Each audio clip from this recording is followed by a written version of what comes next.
Hello, everybody. Greetings from beautiful Harmony, Pennsylvania. So excited to see everybody. It's going to be a great class today. We've got a lot to unpack. Your scan and cut, your software, your embroidery machine make the perfect triangle or trifecta, trio, whatever you want to call it. And today I'm hoping to maybe connect the dots for you guys that understand that how your scan and cut, your Canvas workspace, and your embroidery software also kind of translate to your sewing machine. So, oh, hello, Joanne Banco from beautiful Let's Go Sew. Go follow her blog. Go log into her YouTube channel. Go say hello. She's amazing. Now, we have just about every state represented except for Hawaii and Alaska. And so it's exciting. I know I can sit here and read comments all day. So the first thing I'm going to do is show you some of the samples that are made with the scan and cut. And some of them are embroidery, some of them are quilting. Our next class is going to have to do with, I think, quilting and our scan and cut and how to cut blocks, how our scan and cut relates to quilting and that kind of thing. So very good. So let's get started. So let's show a couple things. We know that the scan and cut does a beautiful job cutting fabric, wood, vinyl, cork, batting, foam, everything. Okay. So just to give you a heads up on what I'm using, I have a luminaire over my shoulder, right? I have the scan and cut. I have the 330 DX, I believe. As long as you have a DX model, you're going to be good to go. Not all of them open PES files, so you'll know that in a minute. I have Canvas Workspace online and downloaded. I'm working on a PC. I'm working on a Dell computer. And I put my MacBook aside. That's a different story for today. So anyhow, so let's go. Oh, the turtle wall hanging was from one of the very first cruises I did. The turtles were sublimation printed onto fabric and cut out. That's why they look so realistic. All right, so let's start out with some simple projects, right? We know we have a lot of basic shapes built into the scan and cut that can be turned into anything, right? So this is just a pillow wrap, which means it just kind of wraps around a basic pillow shape. And you can see it's just, whoops, you can't see, sorry. Simple flowers, flower pot, leaves. This is so easy, and the spool, so easy to create with your scan and cut. Now, this is traditional applique, which means your sewing machine does all the work. You know, you're guiding your sewing machine. So this is a bird cage that uses the 24-inch mat. Let me back up a little bit. That's fine. Go ahead and get a hold of Glenn Thompson, my business banker. I'll be more than happy to talk to you. And then the birds were embroidery. Okay, so you have a 24-inch mat. Very few people use them. We're going to use them in that when we do the quilt class. This is another bird cage. Okay, another embroidered bird. And then this is one that Sharon and I did a million years ago. This is all scan and cut. This mosaic giraffe. There's a bear. Isn't he cute? But all these pieces were cut on the scan and cut, just like a puzzle. And it's a great way to bust up your scraps. This is going to be a class coming up with Sharon. This is too big to open, but this is, if those of you who belong to the scan and cut box, we did some stenciling. This is cutting stencils on our scan and cut for fabric paint using the crystal templates. Right? And then you take the same swirl that you made your stencil out of, you put it in embroidery. Now you have the matching quilting design. This one was a million years ago. This one was pre-scan and cut. And if there's any reason to have a quilt, a scan and cut after this project, this is it. This is a Smithfield Street design. This quilt's probably 15 years old. It's all machine embroidery. And if you ever needed a scan and cut, this was your quilt. Every piece of this was traced, trimmed. Oh, it was It was brutal, but it's stunning. And now if you have a scan and cut, I wouldn't think twice about making another one. That's for sure. All right, this one Sue McAdoo did. Sue, this is a Jason Yenter quilt. So look at the border. The border is just fabric, right? It's not anything. Then look at these blocks. Sue took the pattern, scanned them into her scan and cut. And look how amazing that is. This quilt alone is absolutely stunning. We do have a couple kits left, but this is printed border. And then this is the patterns with the fabric. I know this is so absolutely stunning. And this is a quilt Sharon and I did when the scan and cuts first came out. This is called Mix and Match. I got to get Sharon doing some more classes that you guys can watch.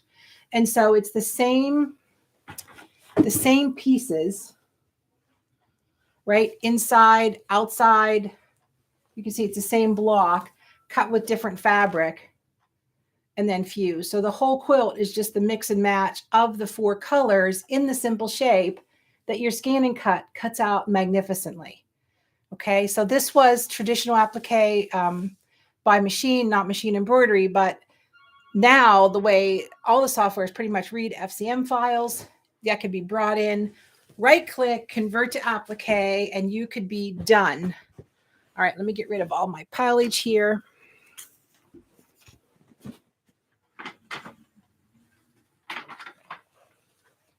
Okay, so those are some of the things that you can make with your scan and cut. So one of the files you guys received, this was my graphic inspiration.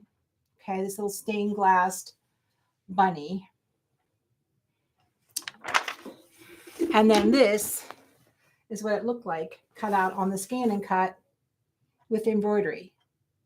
So this is the file, the second file you guys got. You got the cut file and you got the embroidery file. So I think this would be cute if you put it on the little wooden hoops or made a round pillow. Would be cute. Cindy asked the question, do I use Simply Applique? So let's talk about embroidery software. So I had everything on my MacBook and I was using Parallels, which is a Windows application to let me run Windows on my MacBook. I have Bernina software. I have Brother PE11, BES4, Simply Applique, Janome Artistic, the Dime PEP, and the 9 other Dime softwares, Hatch, and there's one other rogue one out there. So in my wisdom last week, I bought this PC because the Mac sometimes doesn't play well. When I show commands, it doesn't make sense to the majority of you that have computers. So I bought the computer. I uninstalled all my software from my Mac to reinstall it back on my PC. Well, Brother's website has been down now for 7 days and I cannot upload my Simply Applique. So what you're going to see today is PE11, which I'm going to ignore all the other buttons. If you have embroidery software, that's the full digitizing suite, right? That you can go in and create and plot nodes to create designs. You can do anything instantly. The simple applique is only $189 for the software. It's really does a great job for making appliques. The BES blue, right, is a little bit more, I think $100, $150 more, but you get a lot more editing, a lot more lettering, a lot more for it. So either one of those are entry-level software that's amazing. If you don't have any embroidery software, then, you know, hopefully you have embroidery software if you're here. The companies have made it just absolutely, yeah. Floriani is kind of very similar to the Dime product. I do not have Floriani software, and I don't have any embroidians. I don't know really anything about embroidians. So, but I'm going to show you some generic ways to do that. But first, I know this is going to be like the snooze fest. Like, oh, I got to know this. This is like going back to school because you have to know some of these things. Simply Applique will work with any, just standalone on any computer for any embroidery machine. That's what I want you to know. This software isn't brother connected. If you have a Viking, Foth, Bernina, whatever brand machine you have, that software is going to work, right? It saves in all formats, which is really, really good. So anyway, so this is where we got to go to school, because you have to know what all this stuff means, right? Every sewing machine has a different file extension.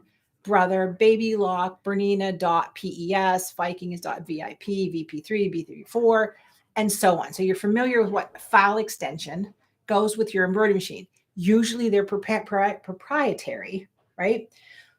So when you have the option in your software to save as, you can choose PES. Is it version 2, version 9? Every version, just like VIP, VP3, BP4, holds different informations as the machines progress in intelligence. Okay? Like with JEF Plus holds a picture with the embroidery file. So that's why there's so many versions of that.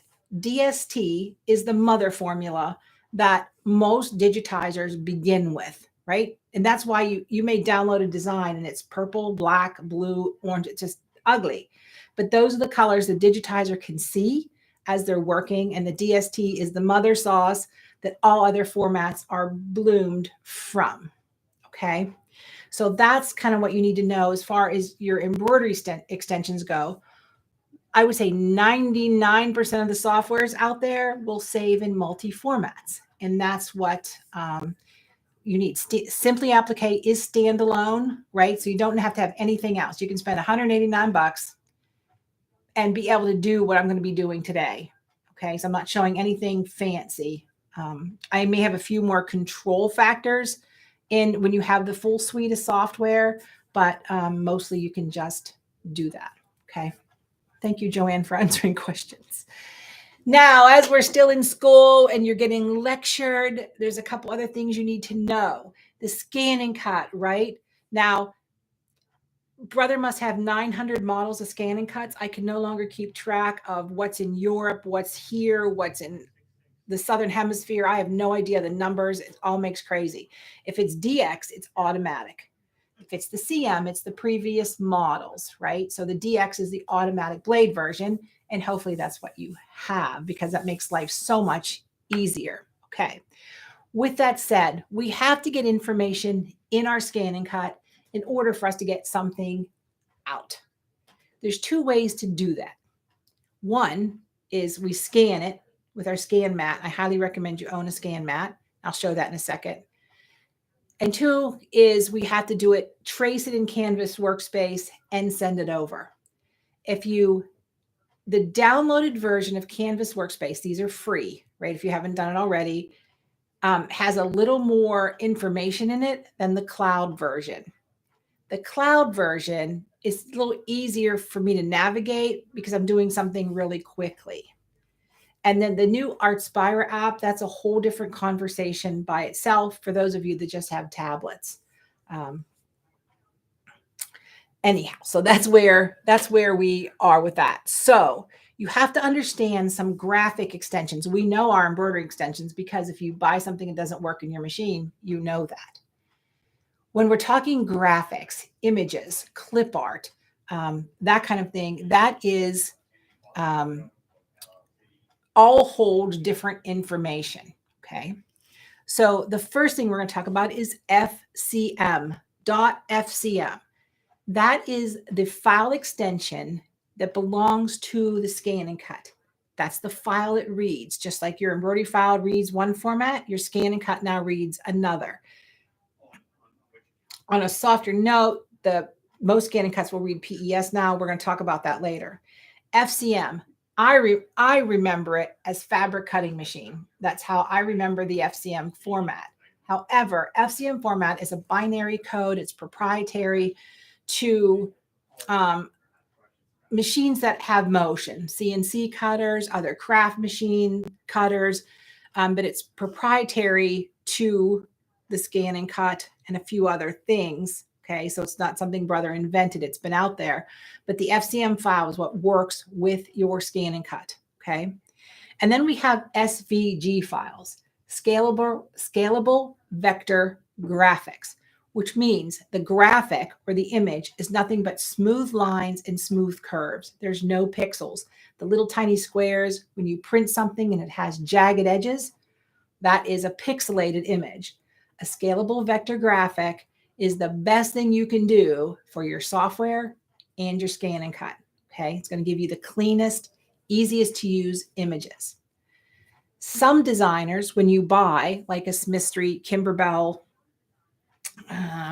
like Janine Babbage, Juju, all those guys out there, some of them are now including SVG files, which means your files are ready to cut. Okay, because SVG runs the gamut between scan and cut, Cricut, Silhouette, Artistic Edge Cutter, eCraft, anything that's out there in cutting. An SVG file is the way to go.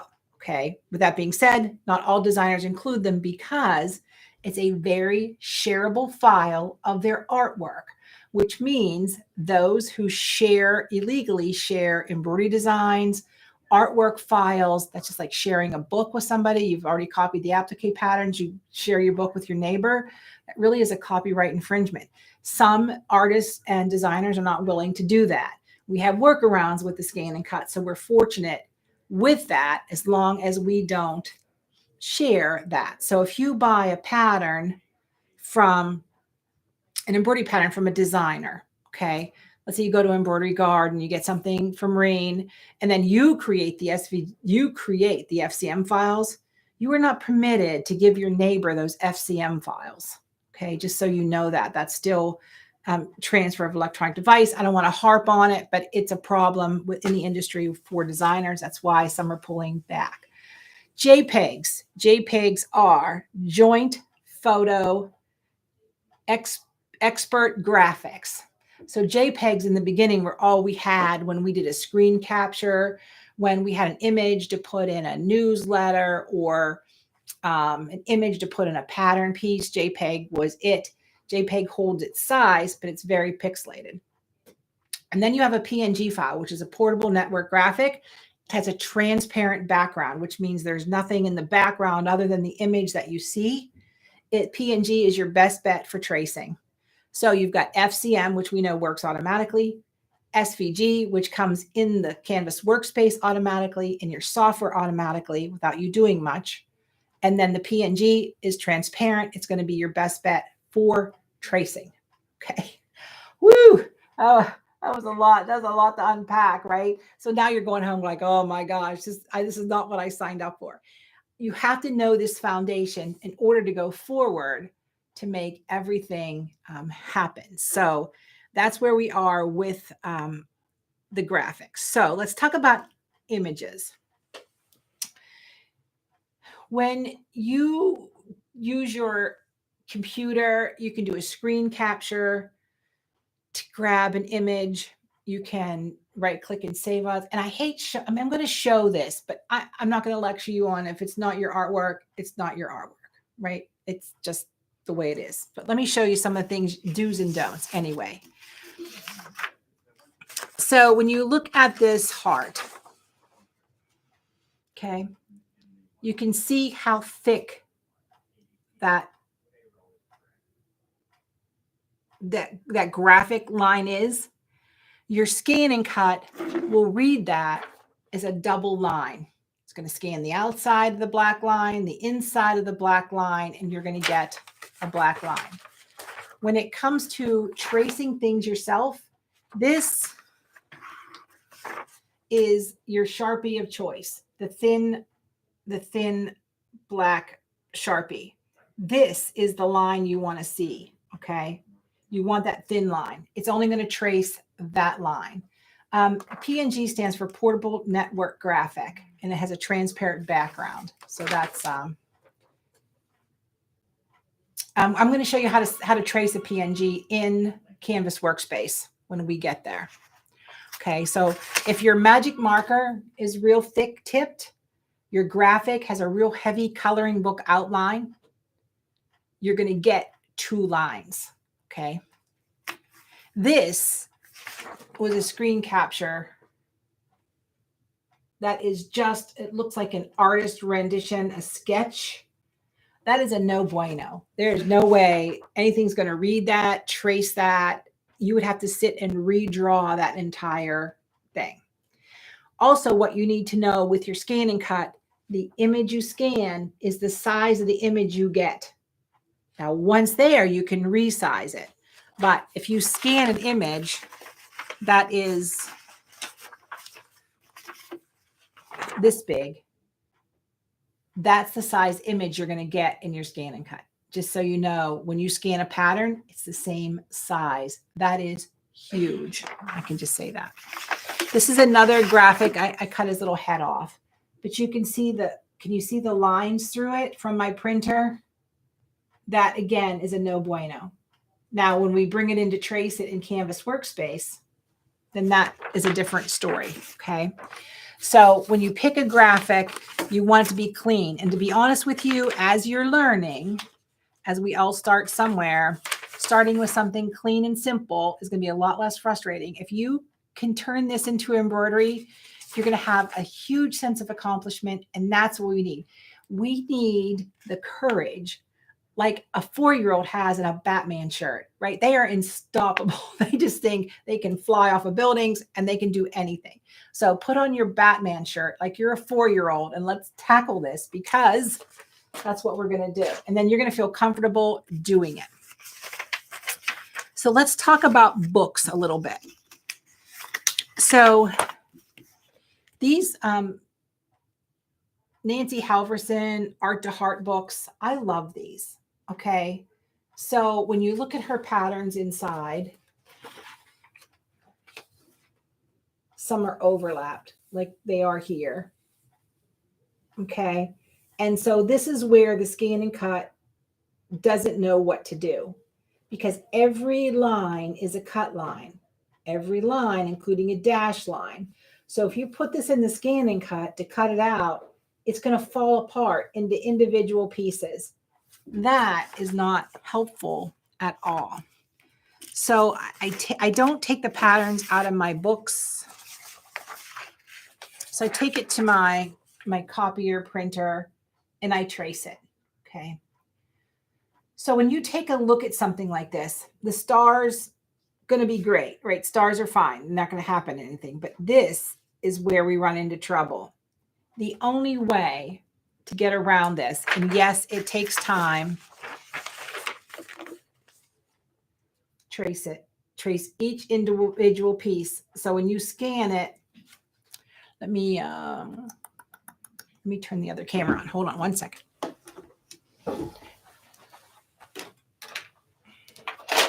Now, if you have trouble seeing through this, one of my favorite tips is to take my iPad, put my iPad underneath here, and it illuminates it like a light box.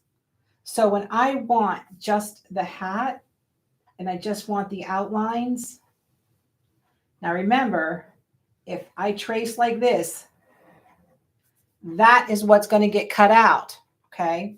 So then I take and I move my paper to another spot. I'm tracing the back of it. That was silly, Amy. Tracing the back of it. So I would move over here. I know you really can't see this. And I would trace his shirt. And then every piece has to be kind of separate so you can go in and cut them. Now I'm not doing a good job, but you get the idea. So you have to go in and trace every piece separately, okay, just by laying it on top. If you have a light box, that's great, but that is kind of the only way you're going to, I guess, get the image you want. Is it worth it? Yes, because there's a good chance you are going to be making these over and over again, right? And then once you have the file, I guess this is another, I don't want to call it a pet peeve, but when ladies come into the store, they can't find anything on their memory sticks. They can't find anything on their computer. Learning to make a folder system is so worth it. And think of it as a filing cabinet. My PC is my whole filing cabinet. I make a folder called applique. Then I make a folder inside applique that'll say 4th of July, Nancy Halverson, anything that's searchable. And then maybe inside of that, I'll have the FCM files, or I'll have, so just build your filing cabinet. And then, so this is what it looks like, right? Once you get all those pieces done. Once you get all those pieces done, making 10 towels for gifts is no big deal, right? So I'm just using regular printer paper. Yes. It's pretty hard now to find things like we used to use, like I'm going to call onion skin. I'm probably dating myself, right? I'm just a week away from my 60th birthday. So probably, suffering from brain malfunction. All right. So this is my scanning mat. Okay. All right. There's no stick. There's a piece of acetate that holds paper. If there's one mat I take care of, it's this one. First of all, it's not inexpensive, but as this acetate crinkles, collects dust, if you happen to have a beautiful furry creature that sews with you, it's very static intense, and then the pet hair sticks because it does. It's everywhere. Our poor Diesel, when we had to put him down about 4 years ago, I'm still finding black lab hair in weird spots of my house. So they shed forever. And so this lifts up, you put your graphic underneath.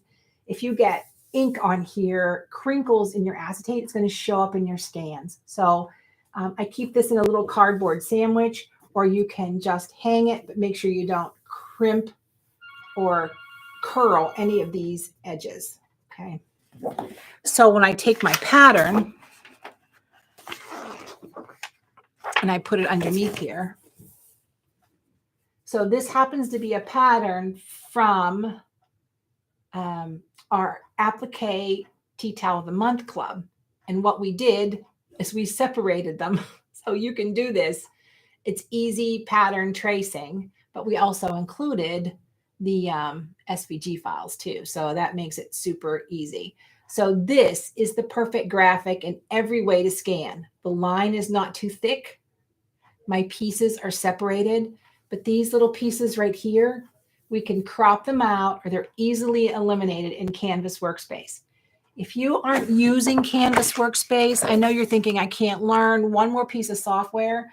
I say that to myself every time a company releases another software. I'm like, oh, I can't do it. But I will tell you, the minute you stop doing it, you'll never get caught up again. So Barbara said she's going to be 70. We have a customer that's 89 years old that can out software the daylights out of me because she never stopped learning. And I think that's kind of my thing, right? We never want to stop learning. Okay, so I'm going to stop real quick. So we okay with graphics? We okay with file extensions? Because they all are going to get in this little tornado we got going on here to help us learn all of this. Okay, so I think Ed and Joanne are doing a great job moderating today. Seeing what's going on. Oh, I have 2 mouses going. That's really good. I know some of the girls were just, and I can remember when my grandmother turned 60, I expected her, she was old, like, right? And now I'm like 80, like these people are spry and fabulous. So we are fine. All right, we're good to go. Okay, so let me check my little notes to make sure I am on the same page. Oh, I have one more book to show you. As you're digging for things, you see the Dover adult coloring books and things like that. This is so old. I don't know why I have books for old and why I'd even want these.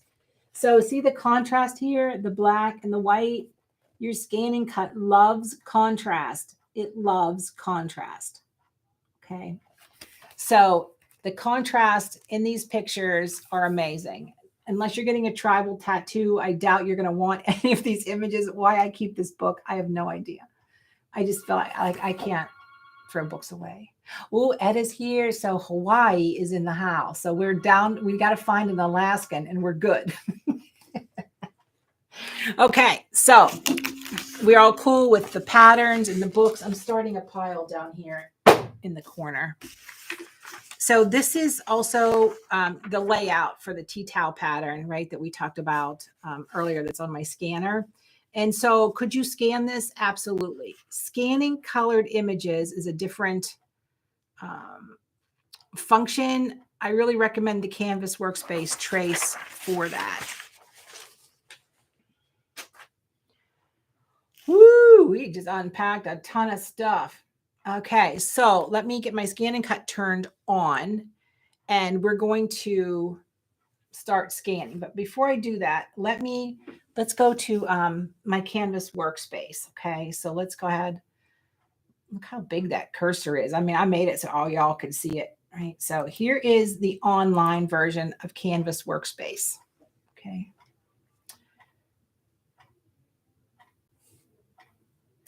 So Teresa asked the question, can scan and cut use a real stencil to see the edge? What I would do, Teresa, if it doesn't ruin the stencil too much, I would trace the edge of that stencil with like a black marker, or try, if it's clear, try to scan it on black, like put black paper under it. But it needs a definition of something. So if you put a dark paper underneath of it, it may find just those outlines. So that's a good question. Thank you. All right, so here is online Canvas Workspace. Now, there's a couple things. This button called Premium. Now, as all things change with all sewing manufacturers, right? And this is not a complaint with Brother, but every day there is a new kit that's made, a kit that's discontinued, a card you buy, a card you don't buy. And I'm trying to figure all that out. So this Premium button, when I select Premium, this means I have the rhinestone kit included. I purchased the kit, the rhinestone kit. So it gave me rhinestone designs, right? So if I come over here to rhinestone, I can see you may not have foiling, embossing, because I have those kits. Okay. Do you need to buy the kits? Not always. You can buy the product if you know what you're doing. So we're going to, if all your basic shapes are in here, the same shapes that are in your scan and cut. All right. So there's some features here that make it very easy. When I go over here to my projects are things that I have scanned and made. There's the bunny pieces that I gave everybody. Here's a little candy that, this little piece of candy that I did turned out super cute. And one of the hints I want to show you guys is that when I go to the craft store, I go through I'm not a paper crafter by any means. Sometimes I enjoy it, but anyhow, I have fabric to deal with. I get all the discounted paper because I cut out my shapes in paper first to make sure they fit my embroidery file before I cut out my fabric. So this little candy shape that I have on the screen, right? This is what it looks like in a quick embroidery. This was probably a 15-minute project. And I'm thinking that, well, it's quite sizable. This is my 12-inch hoop. But, you could put, trick or treat in here. You could make it anything you want to. But my point is that I went from a graphic, I cut out the paper, I did my outline, I put my fabric in place. So that's just another option for everybody on how and what are some of the things you can do with Canvas. So I'm just going to breeze through this because we're coming back, right? So Cindy, so if I'm using a coloring book page and I need to trace the design, if all the pieces are connected, the answer is yes, because I'll see if I have anything over here that I traced. Oh yeah, this guy right here. So let me just go to new. So when you trace,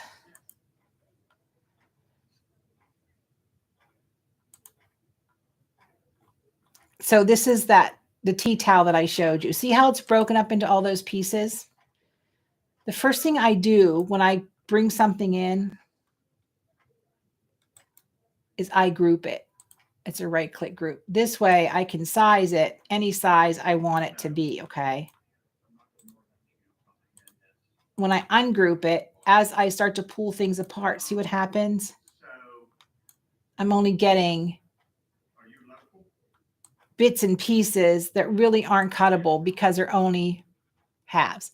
That's what happens when you get a pattern that's multiple. Sorry, I was reading the comments. When you see the pattern, that's why I trace it, right? And a coloring book would be exactly the same way. All right. I'm getting ahead of myself. So we're going to head over to Scan and Cut, and we're going to work inside the Scan and Cut. Okay. So someone said they forgot their password. Here's my take on Canvas Workspace. As much as my life is passworded, locked down, my Canvas Workspace is not. It is too stupid. My name and a stupid password. If anybody wants to break into my Canvas Workspace and take my projects, God bless them. But I don't think that's going to happen. So sometimes we get in the habit of overlocking everything down. All right, let me wake up my Scan and Cut because she goes to sleep. I don't want her to go to sleep.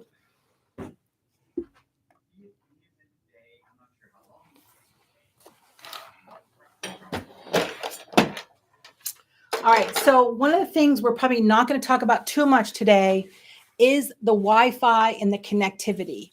There's just too many variables. My Scan and Cut and my Canvas Workspace talk to each other. My Scan and Cut does not talk to my Luminaire because that's a shared machine, and anyhow, it's a long story. All right, so let's go ahead, and I have my mixer bowl on my scan mat. And I'm going to place it in. Now, when you put your mats in, okay, I want you to double fist it. 2 hands inside these grooves. You're going to push it up against the rollers. You aren't jamming it up against the rollers, okay? The minute this edge gets bent, curled, whatever, we're in trouble. So I want you to take your time and hold that. And then we're going to load mat.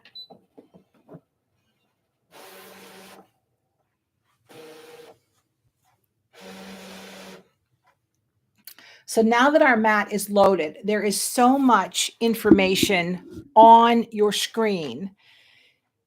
And I am guilty of the person, I get a new toy, I open it up. The last thing I read are the directions or figure out what all the buttons do. But today I'm going to make you figure that out. All right. So depending on your Scan and Cut, this is the weird thing. There's 400 versions of Scan and Cut. You may or may not have the same buttons. This is an SDX 325. It's the newest one. It's equivalent to the Disney, except I don't have the Disney one. So we have pattern. That's where all the basic patterns are. We have scan. We have roll feeder, emboss, where all my collection cards are, and then my connection to everything. So we're going to touch scan.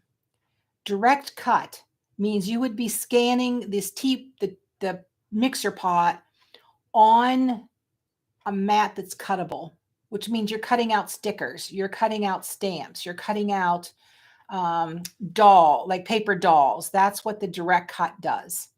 Scan to collect data is exactly what we want. We want to get the information off the mat and into our Scan and Cut. Scan to USB. When you scan to USB, you are creating a JPEG. So it's tax time. You're going to scan your tax documents. You're going to scan photos. You're going to scan whatever to a USB. You can save them, put them in your computer, upload them, and send them out. And then you have transfer to Canvas Workspace. We're going to scan to connect data. We want to know that. It is asking me, right, to correct data from images, right? There's an image on the screen. This is my scan mat to recognize in recognition mode. The wrench is always tools. This is a game changer. My image is black and white. If I was scanning the finished colored version, I would choose color, okay? if I'm scanning with a different mat, that's what I choose. So don't forget to check in your little wrench, your tools, to make sure you're okay. So I'm going to hit start, and it's going to go ahead and scan.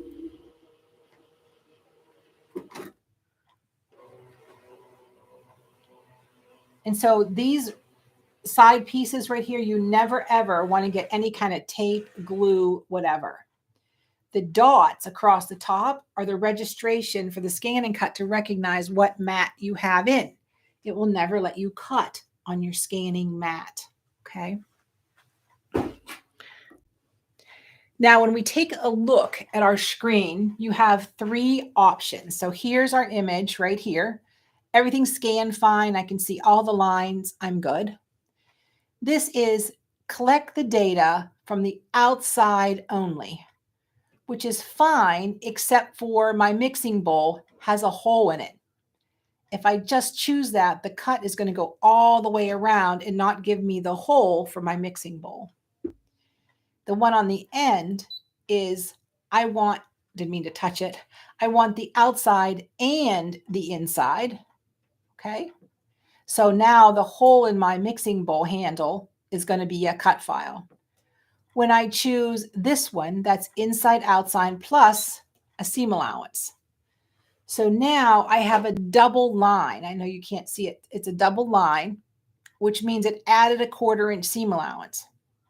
Where did the 1/4 inch seam allowance come from? From my tools menu. I chose what size seam allowance I wanted. If you are doing needle turn, if you are doing, you want to turn it under and do like needle turn applique, oh boy, you're a better person than me, but that's there, right? So if you need to add a seam allowance. The other thing nice about that is, I needed a 1/4 inch bigger and I don't want to scale it inside. So we're going to go back and choose the inside and outside because that's what we want. You get these double arrows right here. Now those double arrows are cropping arrows. Okay. And you want to get as close to your image as possible. What that does is change not only the view of the field, but it makes these lines richer, right? It's condensing what those look like. Okay. Ignore object size. I have never touched that because I need it to be the same size as what I'm doing. This is grayscale. If you aren't picking up your lines, if they're too light, too dark, you can intensify the lines by changing the grayscale of the scanned image. I can't say I've ever had to do that before because I think just like anything else, the prep work going into what you scan is as important as anything else. So I have a tendency to maybe outline it, then go through all of these settings. So I'm going to say, okay. Now it's going to ask me, where do I want to save it? On my machine, back to Canvas Workspace, back to a USB. I'm going to save it on my machine just because it's easier at the moment. And I'm live, and no, Wi-Fi and connectivity doesn't work when you're live. So it's memory number 4. So I'm going to say, okay. So now I'm going to go home. Now I have to find the data that I just made. So I'm going to retrieve data. Where did you put it, Amy? In the cloud, back to your workspace, on your stick. I put it in my machine. And it was number 4. I'm going to say, okay, you can see I was practicing. Now I have a chance to trash it, or I have a chance to say, okay. And I'm going to say, okay. So here we are at our edit screen. Now this screen, if it's difficult for you to see, right, then that's why we work in Canvas Workspace. If you can see, there are tiny little things right here. And if you can't see that, here's how I kind of trick to see if all my pieces are there. I go to edit. I go to object edit. Whoops, let me go back one. Sorry, and select. See that little red dot right there? I never would have saw that. I'm going to trash it because it was part of those words that were there. I want that piece up here again. I don't want those little pieces, so I can hit trash and see they're going to keep coming up. There is a way to crop, I could crop this out, but for the sake of today, I want you to see what I'm doing. I'm going to take kind of the longer versions today because y'all know all the shortcuts to everything. But this is how I kind of work through my image. You can see there's one more down here. Can I touch it? And you can touch that image. Okay, so it looks like I got rid of all the rogue things. The only thing I want to cut out is the base of the mixer. Okay, so we've already gone to this work. Unfortunately, as I recall the design again and again, I'm going to have to do the same thing. So if I go to OK, whoops, let's go back. Okay, now that I've edited it and I hit save, it's going to save that with all those little words. I'm going to say overwrite. So now I know I have a clean image to work with. So every time I come back to it, it's going to be, all those little words are going to be gone. I'm not going to have to go through it. See, it's saved at memory number 4 again. So I don't have 54 of the same images that I can't tell one from the other. So now I'm going to select my mixing bowl. I'm going to go to edit and I'm going to trash it. Now do not panic because we saved it, remember? Whoops.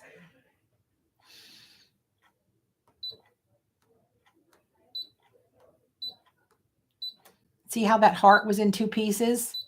Something weird happened there, but that's okay because I have a heart in my basic shapes. If you remember those basic shapes, a lot of things can be created, those basic shapes.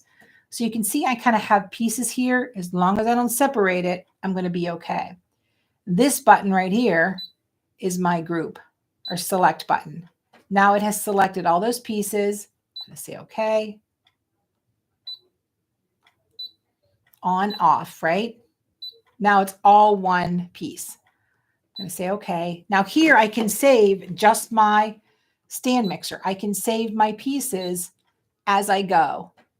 Let's choose new because now I have my whole collection and now I just have that one piece. Now we're at number 5. That's great. And you can take these off your machine. That's fine too. Let's go to my tools. My tools is my cut area is my 12 by 12, which really isn't 12 by 12. The background. I'm going to show you this once we scan some fabric. So I'm going to say, okay. I'm going to say, please select. I have a choice of all of these. You may not have a choice of all of those, depending on your scan and cut. I'm going to choose cut. Now, I'm not cutting anything now because we have a lot to unpack on editing and that kind of thing. So this is how you get your basic shape and how easy that was to, and see now when I move it, it's all one piece. If I go to edit, object edit, now I can mirror image it. I cut fabric face down. You may like to cut fabric face up. I have to mirror image everything. This button right here is a weld button. It's not going to weld because there's too many overlaps in it. Say okay. So those are the basic functions of that. I can zoom in, and this zoom is wonderful. 200%, 400%. I can scroll through to see all my pieces. I can move it on the mat at this direction. You can zoom out to get to your regular zoom space, okay? Every square here matches every square that's on your mat. The best part about this is the fact that, well, we can scan in and see our fabric. You can see it's all, when I mirror imaged it, it flipped everything backwards. So we're going to go home. Okay. So let's go ahead and I'm just going to pick a pattern inside. I'm going to eject my scanning mat. So are we okay so far, right? It's so the pen, Vicki, I'm using on the screen has nothing. I'll tell you what it is. It is a wax. It is a wax tipped pen for picking up crystals. And so it's a little sticky on the end. It's the best stylus I've ever used on my scan and cut, and I used it by accident. So it's just a wax tipped crystal pickup pen. That's all that is. So we've done some basics. We did a scan, right? And so let's explore what we have in here. So here's our basic shapes. And remember I said, oh, that heart, was all broken up. There's our heart. You can resize everything because it's a graphic. It's not an embroidery design. And the FCM file will let you resize it to any size you want. You can cut a heart that's this big. You can cut a heart that's this big, right?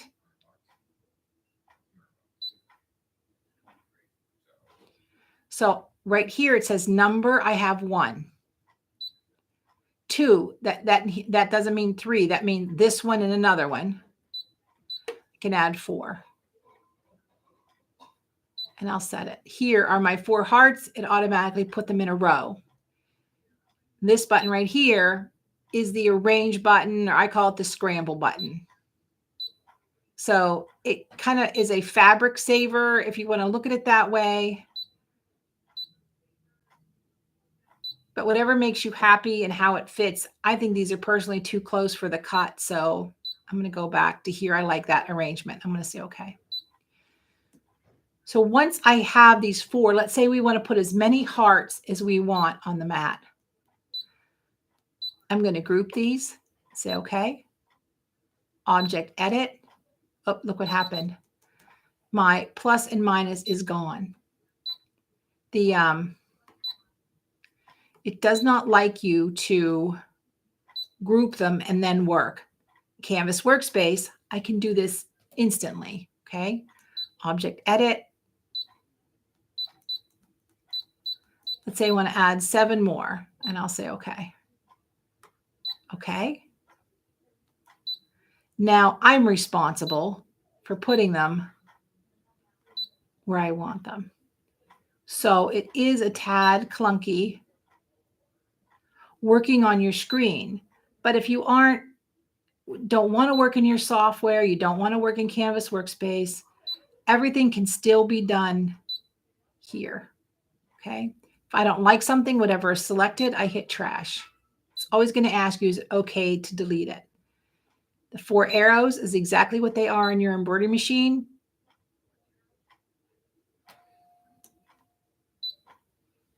They move, but you can also grab and put it where you want it yourself. Okay. Object edit. This is rotate. 90 degree, 1 degree. Sometimes you have to just rotate it a little bit to fit perfectly on your fabric. Seam allowance, on or off. I'm going to say on for this one. And there it added my seam allowance. There's my 1/4 inch seam allowance for my needle turn, or for whatever reason you want to scan a seam allowance. There's our mirror image button. This is for drawing. This is your fill. Do you want to fill in that shape? Well, let's turn it on and see what happens. It's now, when you put a pen in there, it's going to fill the heart in with the pen. I'm not talking too much about scrapbooking paper stuff today. So do I want to add an offset line? Yep. Let's, I'll make it say okay. And now what it did, it added another line outside of my original line. Okay. I'm sorry, that's an offset. This is the offset distance. See how that line is growing? I say okay. So when I look at this, I have 2 lines. Every line is a cut line. So it's going to draw the heart, cut outside the heart, cut outside the heart. So I'll have a heart, a drawn heart cut out. And then I'll have a ring cut out with an open heart in the middle, right? So you have to think about that for everything. This is doing a dotted line for like paper creasing, which we don't do. These buttons are turned off because there's too much stuff on my screen. And that is that basic. You can turn the background off if you want, which defeats the purpose of us using our scanner. So that's where are there. So that's your basic edit function buttons. We've got trash, move, object edit is where we went. This is grouping everything. So I can group everything, or I can select. If I just scan something in and I only want a portion of it, I can now just get the heart. I got 2 hearts, but anyhow, say okay. Okay. The scan and cut has some self-esteem issues, so you always got to tell her she's okay. And then select cut, draw, emboss, foil, whatever you're going to do. So that's some basic editing with the scan and cut. So anybody can you delete a saved pattern from the machine memory? Yes, you can. Is the print to cut premium card necessary? No, I have print to cut on tissue paper. I've printed on tissue paper and done print to cut. I've print to cut on sticky magnet sheets. That was a lot of fun. I made name magnets for my grandkids. You can print, as long as it goes through your printer, you can cut it up to 3 millimeters thick with your scan and cut. So that's that. So we have our basics done of Canvas workspace on the screen. So I'm going to bounce over to Canvas workspace, and we're going to go to the online version. So here is basically what I just scanned. Okay. I can see I have all of these. I can select it, hit my delete key, select it, hit my delete key. That's why Canvas workspace is a little easier to do than working on your screen. If I'm just cutting the mixing bowl, this is the one that had the seam allowance on it. And see when I separated it, we have an undo button right here. That's what happened. So let's get rid of this one. And it tells you to leave the page every time you're online. So you have to.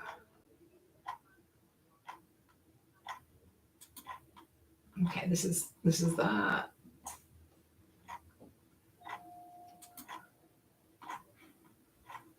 Okay. So now it's very easy to edit, right? You select, you delete. I think at the break, I'm going to fix my cursor. It's a little too big. I want to get rid of all these. Now, see how that didn't separate here? Remember in the scan and cut, it's separated. Sometimes there's a little bit of fallibility there that the workspace corrects. So sometimes you get a little cleaner cut file. If I want to do, I can move all these guys into one, select them all at once and hit delete and just have my hearts. So the answer, Connie asked a great question. Do you scan the design on the scan and cut machine and then transfer it to Canvas? If I have a paper pattern, like out of one of my books, the answer is yes. That's the only way I can get it there, unless you're good with your computer, your printer scanner combo. You can scan directly into your computer and then upload it. But yes, I scan it on my scan and cut and I send it to Workspace. If your wireless workspace doesn't work, put it on a USB, plug the USB in to your computer, and then I'll show you how to upload it from there. So your Canvas workspace, this is the online, right? The edit, the same buttons that we just saw, sort of. These are layers, which we're not going to worry about today. But you can cut, copy, and paste. So I can copy and paste, and or you can right-click, copy, right-click, paste. So I can create as much as I want on here, and it's a little easier for me to work with. The one thing Canvas workspace. Okay, so any chance you can focus your camera? My screen is blurry and hard to read the words. Oh, you're not seeing my computer, that's why. So there's not a camera here. This is directly on my HDMI cable for so I apologize, you didn't see that. Right click, copy, right click, paste. And now I can arrange them anywhere I want to nest them. So I'm sorry if your screen's blurry. I'm not seeing blurry on my end directly in the cameras. If anybody else has issues, let me know. So working in Canvas Workspace is definitely a little easier, okay? So let's go ahead, and I just scanned an image, right? When I scanned an image and I brought it over, it ended up in my designs. When I click on it, there it is. Okay, so yes, that's how I got it here. If you have something that you are working on or you want to work on, the bunny picture that I did, this bunny picture was a public domain image, which means it's not attached to any kind of copyright or anything along those lines. So I'm going to show you how to capture an image outside of your scan and cut. Okay. So I'm going to just going to close my Canvas workspace. So I have some things on my desktop. You can tell this is a new computer. There's nothing on my desktop, right? So I'm going to go and open up my browser, right? And I'm just going to type in clip art line image. Well, let's just do this. Clip art bunny.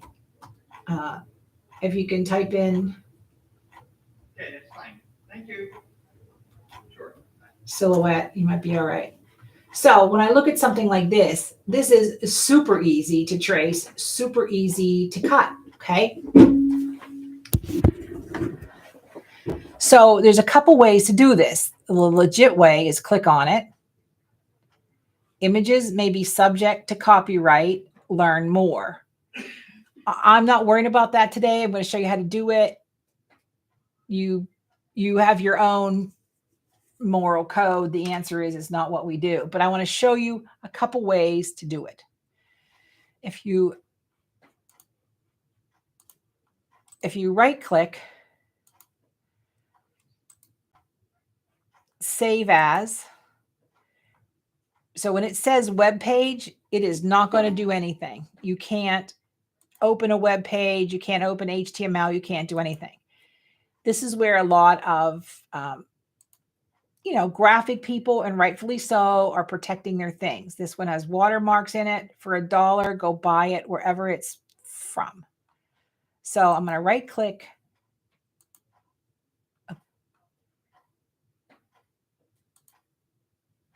And again, it's HTML. So let's do it. Let's do a different route then. If you can't right click and save it as a PNG,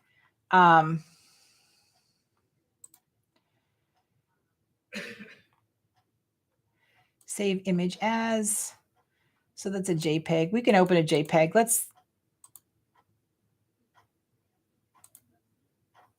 Let's do it just so you can see it. I'm going to save it to my desktop and I'm going to hit save. I'm going to grab a couple different things.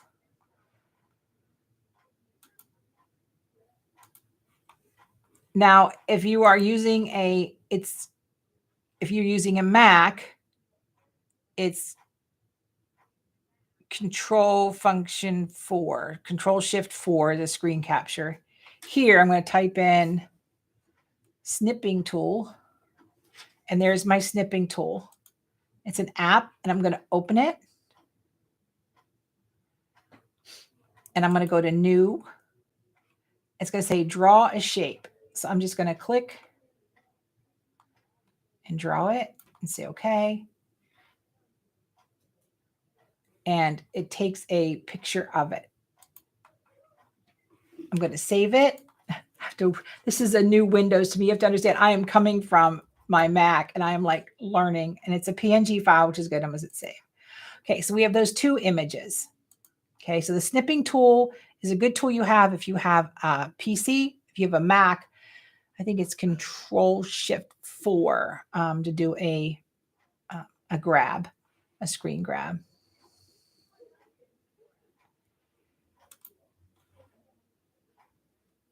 I'm going to open Canvas Workspace. I'm going to go to new. This is where trace functions come in. So here we have This is save my project on my screen to my projects. This is trace.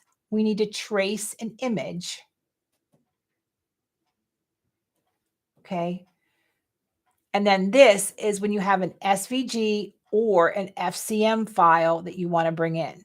So we're going to trace.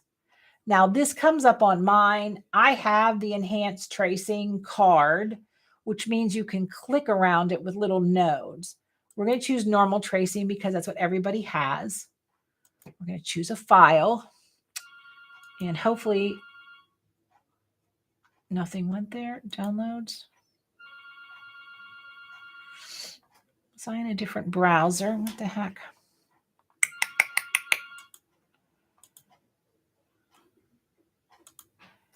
To go in pictures? Yeah, it went in pictures. And there's my bunny. Now, the problem with doing a snip, the problem with doing screen capture is, see this bright red frame right here? That may be the only thing that it scans. This is the downside of not physically having the image. So I'm going to choose outline and color 5 colors. You're going to say, well, Amy, it's black. No, you're only seeing black. The screen's seeing 4,000 other colors of gray and black. So I'm going to click preview, and you can see the turquoise line going around the bunny all the way.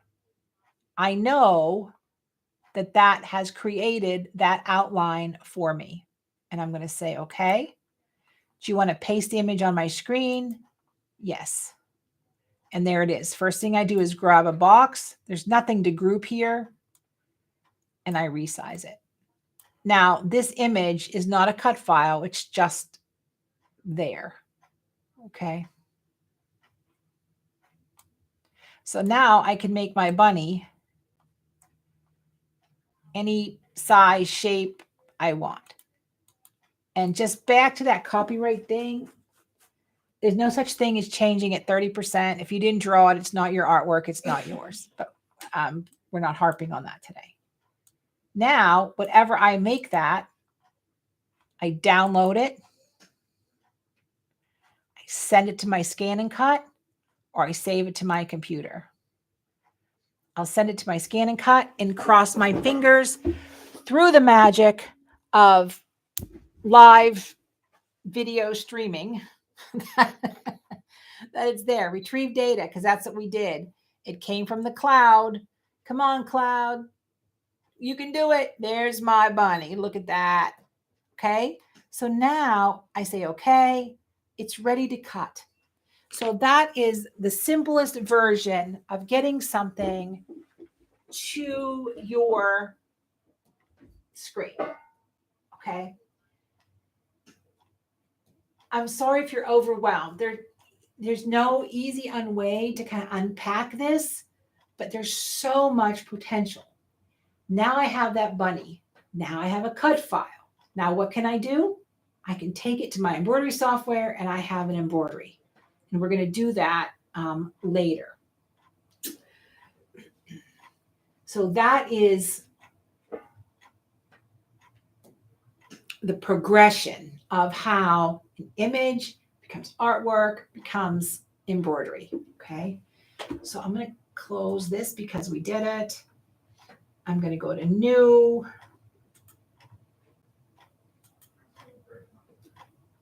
Now, SVG button. SVG will only open SVG DXF files. We did not talk about that. A DXF file is another binary file that has a control in it that tells it to do something, like a cut machine, like a CNC machine, something along those lines. It's still an artist graphic file that's not pixelated. Files less than 2 megabytes, right? Depending on content, it may not be possible to import some SVG and DXF files. Oh, you're not even looking at my screen. Let me do that again. So we're going to go to SVG. It says right here, the SVG, DXF, and FCM files less than 2 megabytes. It's hard to know how many megabytes is. I'm sure there's some genius out there that you right-click, check properties or something. Depending on the content, it may not be possible to import some SVG and DXS files. The reason behind that is that there are compressed SVGs, there's expanded SVGs, there's like Adobe does their SVG, and Illustrator and Corel may do a different SVG. Not all SVGs are created equal. We would like to think that. But, if you go and snag a free SVG or you go to an SVG converter, they're out there. It may not contain the same size or the same information. That's why it's telling you that. It may not be possible to cut some shapes. With that being said, if the scan and cut software, whether you scan it or whether you use Canvas Workspace, may determine that the pieces are too tiny to be cut, and they will eliminate them. Like if you had the tiniest little polka dots in something, it may not say, I can't do that. I'm just going to take them out. It's going to tell you I'm taking them out, not enough data. And you're going to say, okay, you'll be fine. But it's going to give you that option. So on the desktop,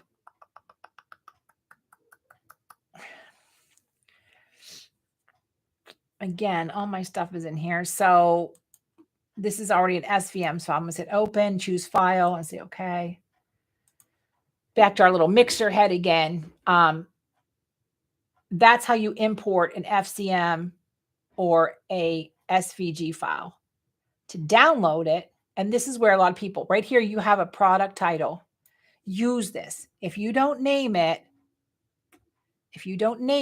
what happens is going to give you 4 letters and 5 numbers, and you're never going to know what that file is. So go ahead and take the time to name it. Download. Where do you want it? Do you want it back to your scan and cut now that you've edited it and fixed it, you're ready to cut it? Or do you want to save this to your PC? Okay. And again, nobody reads the fine print. You all agree to the terms and conditions without reading them. So, patterns may not cut cleanly. In the following cases, check your data before downloading it. Cutting lines intersect. Shapes are too close to each other. We always recommend 1/4 of an inch. When they're extremely small, and depending on the material, they may not be cleanly cut. And I'm going to, while it's still in my head, but that's how you would download it. When you get the very last thing I'm going to do, you guys are going to have to remind me, is show you how to make a cut file from your Brother Baby Lock machine. Not everybody has that function. When you take a file off of your embroidery machine, make it a cut file, and you put it in your scan and cut, you have to remember those are digitized stitches, which means there's little nodes, little stitches that go all the way around. If those stitches don't touch perfectly, when you go to cut it out, what's going to happen is it's going to cut and it's going to leave like 3 little threads. And you're like, why did that not cut all the way? Because that's how that line was digitized. It never connected when it was digitized. So you're going to take your scissors and you're going to snip it, and you're going to be happy that 99.9% of it is cut, right? So thank you, Joanne. She just said, you have to go back and watch it step by step. I agree. It's a lot of information. So now that you've opened an SVG FCM, you have saved an SVG FCM, you've gone from one to the other. Connectivity is not something I'm going to talk about, but Brother Support, if you type in, go to Brother Support, the website is still down, but a lot of the videos are still there. There's videos of walking you through how to connect them, the code between the two machines. It's very simple. Okay. All right. So let's see what else we've got hanging on here. So we brought this in. I'm just going to delete it. Okay. So we've talked about, let me bring a basic shape in.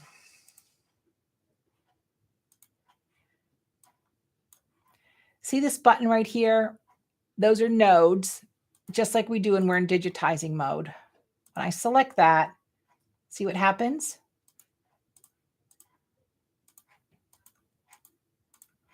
It now lets me create my own shape. And you're going to say, but Amy, if every file is a cut file, what's going to happen is these guys are going to cut little holes out of everything. And you're going to say, yes, I know that. But what we're going to do is we're going to right click and we're going to weld it. And it didn't do anything. Oh, we have to select both pieces. Let's see, select. Oh my gosh, I'm so sorry about my cursor. I'm going to fix that. I thought I was doing something amazing. All right, so you have weld, divide, remove overlap, and subtract. They each have their own specific function. So weld is the ability to just that. Every line that overlapped has fallen into one shape now. And that's how you can get a lot of different shapes you can build yourself. I'm going to delete that. And so since we're doing bunnies, let's find my circle here. We sort of have bunny tails, but let's get an oval here. All right. Now, if I wanted to, I could bring in this little wedge shape. Let's grab this. And let's say I wanted to make a flower. Oh my gosh, this cursor. I'm not going to be able to do it in front of you guys because it takes me a minute to find it. See that little green dot? That is a spinning handle. Oh my heavens. We're going to take a 5-minute break here in a second. I'm going to fix that. So I'm just going to copy and paste this. I can go to edit and do copy and paste of my little piece here. Oh my gosh, I'm melting. Hold on. I get so distracted. That is a bad part of having any kind of OCD. See that little, and I'm going to build. Now, what kind of makes me nuts is the fact that you can only weld 2 pieces at one time. I can't do the whole thing. And if I hit shift and I hit, oh my heavens. Right click and weld. And then I click this shape and I hold my shift key down and get the other shape and I click weld. And as you can see, well, I just made a bunny head, but now you can see is as I add my pieces around here, now I've made a flower. So Teresa said, you can use weld to make stick figures, for example. You can use weld to put any pieces together you want. So let's take the bunny tail, okay, and let's spin my bunny head. So we're really going to have a bunny butt. This was no intention here, but this is kind of what happened. Okay. So now when I highlight them both and I right click, if I go to divide is a different ball game. See what happens? So now if I'm going to put a scarf around my bunny and I don't want all that bulk underneath there, I can divide those pieces up. If I right click and I go to remove overlap, now look, that is the perfect applique piece because now this one nests inside of that one and I'm not going to have bulk in the overload. If you were taking this to simple applique or any embroidery software and you want to applique the bunny head, you want to applique the bunny butt, and then you can put them together on the screen or, on your software. And now you have 2 separate applique pieces without overlap. So I'm going to undo a little bit so we can. Note to self, never change computers, never change mouses, never change anything right before a class. And then we have subtract, we have divide. Did we do divide? I think we did. Let's see what divide does. So divide kind of did the same thing. It took that piece away. And I'll be honest with you, you really kind of have to play a little bit, and subtract took that piece away altogether. So now I just have my bunny head.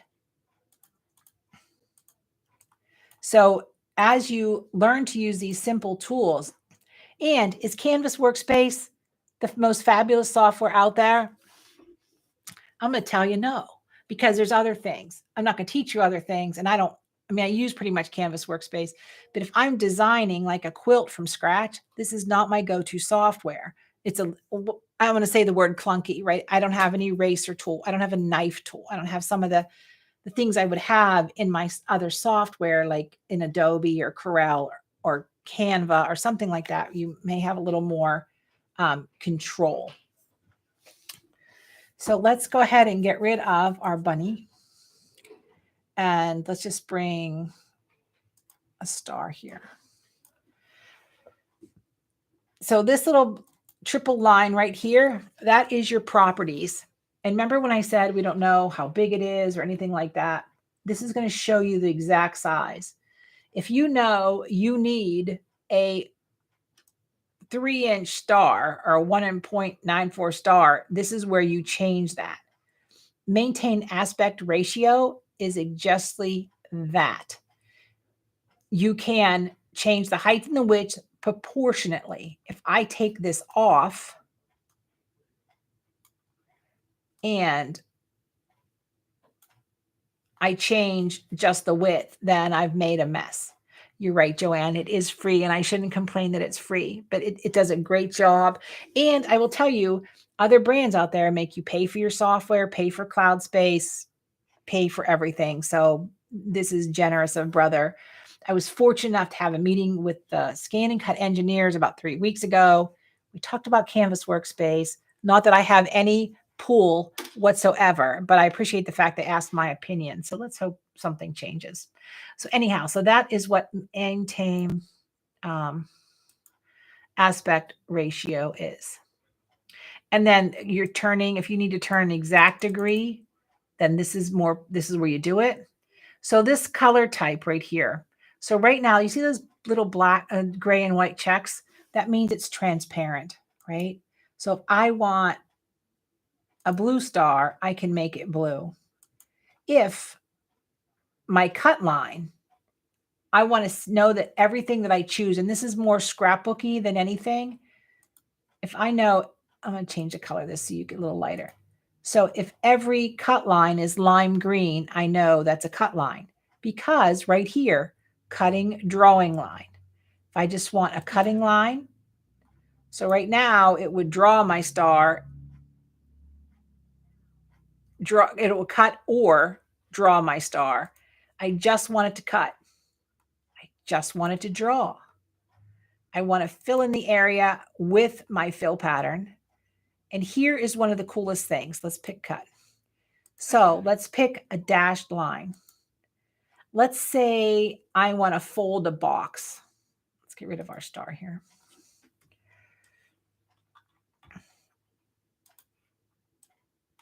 Box. I'm going to copy, paste.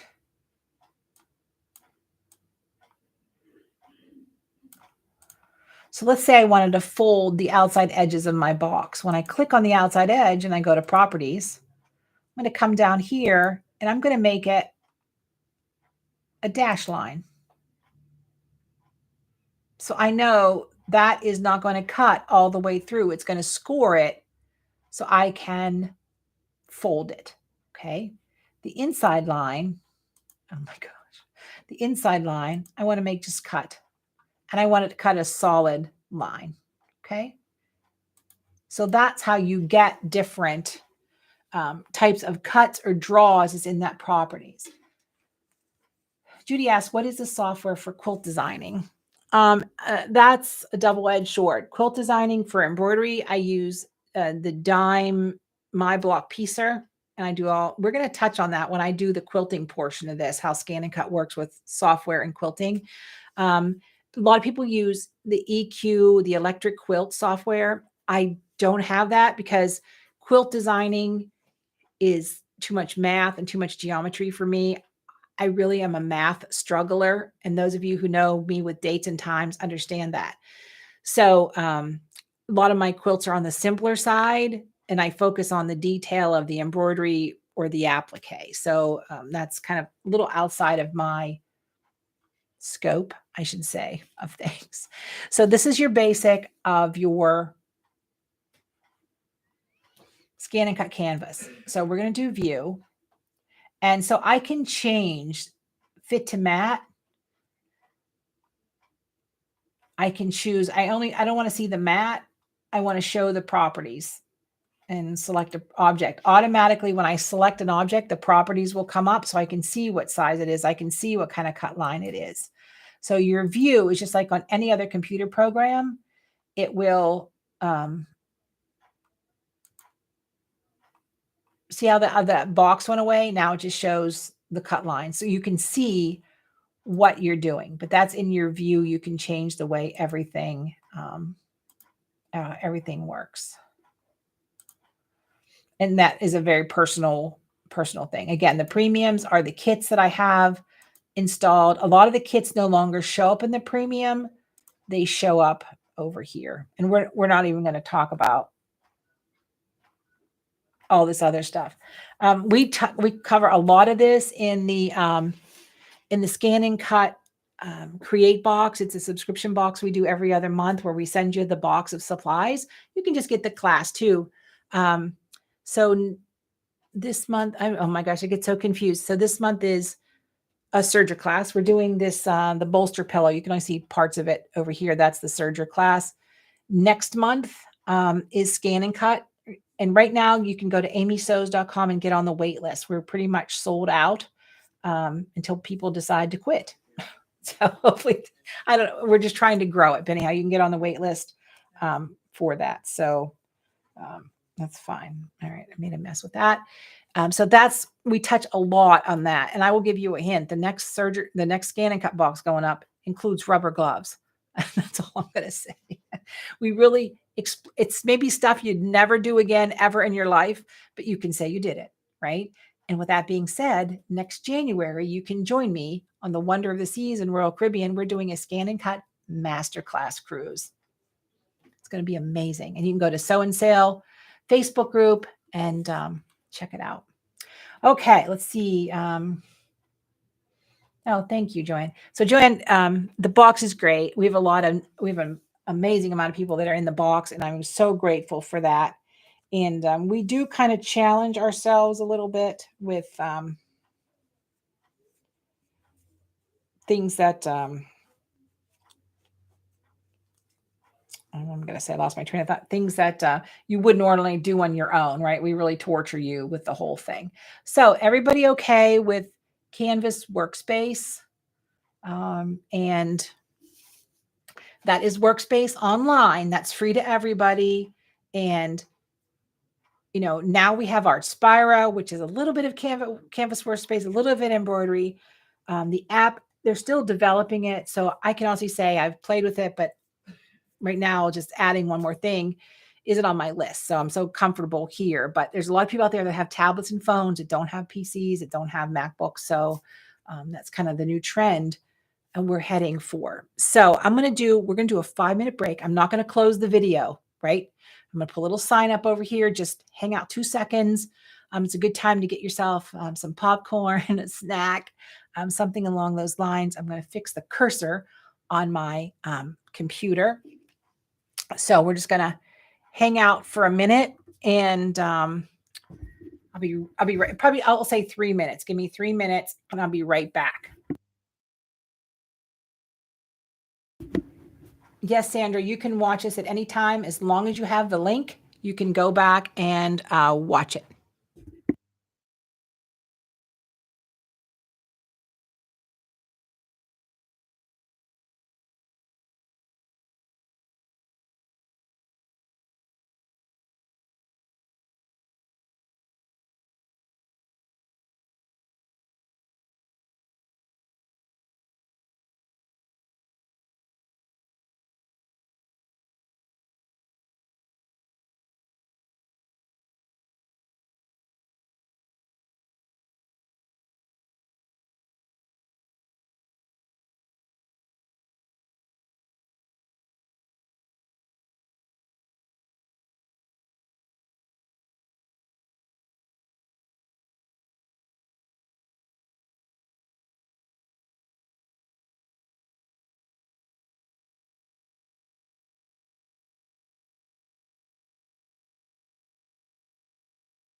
Almost. Hello, I'm back. All right, I fixed my cursor and we are ready to go. So let's talk about embroidery files, opening them in the scan and cut. Now you guys are like good on the questions, man. I'm telling you. So there's no way this class is going to last till 3 o'clock. I'm just letting you know. But so I'm going to show you when you take a PES file. I don't care if you bought it from Embroidery Garden. I don't care if you took it off your sewing machine. I don't care if you generated it yourself. But not all scanning cuts can open a PES file, especially the older ones like the 550s and before. You're going to have to test yours because all the mass market models, I don't have a clue anymore with what does what. So, woo, are you ready? Let's go back to the scanning cut. All right, find the right button. There we go.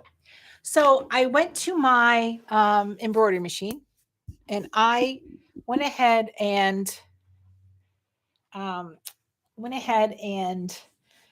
snagged a couple designs off of there. Now, what happens when you have a brother, I'm assuming the baby lock is the same way, it puts it in a B pocket, right? It's a B pocket that it saves all the PES formats in. So I'm going to go to retrieve data because that's what we have to do. I'm going to go to my memory stick because that's where everything is. Now you can see these are some things I was playing with. So here is my B pocket. So this is what I took off the machine. Okay. And I'm going to select this quilting design. And you're going to say, Amy, why this thing isn't going to cut? And I'm like, well, you're kind of right. But I have two choices here. I have applique, and it's going to tell me the pattern contains no cutting line data for appliques. You're right, it doesn't because it's not an applique. Here, this button gives me the separation of, it looks at it. So you can see it's a PHX, which means it came from my machine. It only stays a PES when you bring it from your computer or your software, just so you know that. So here's my size. Now this is the same size it is in my machine, right? Same size I want to create with it. So I'm going to say, okay. Now it breaks it down. Remember this button right here, inside, outside corners, right? That's what it does. It finds the insides and the outsides. This just finds the outsides. And technically that's ugly. You're not going to want that for anything. This shows the stitches. Now, if this was a zigzag, I would have a wide zigzag. Okay. So we're just going to choose inside, outside, and I'm going to say, okay. Now, there's nothing to edit here. I'm just going to leave it. You can put it in the middle of your, screen if you want. I'm going to say, okay. Now, when I go to cut, what's going to happen to this? It's going to cut each line, and then these lines touch. There's a good chance this falls out into 1,000 pieces, right? I did not cut this.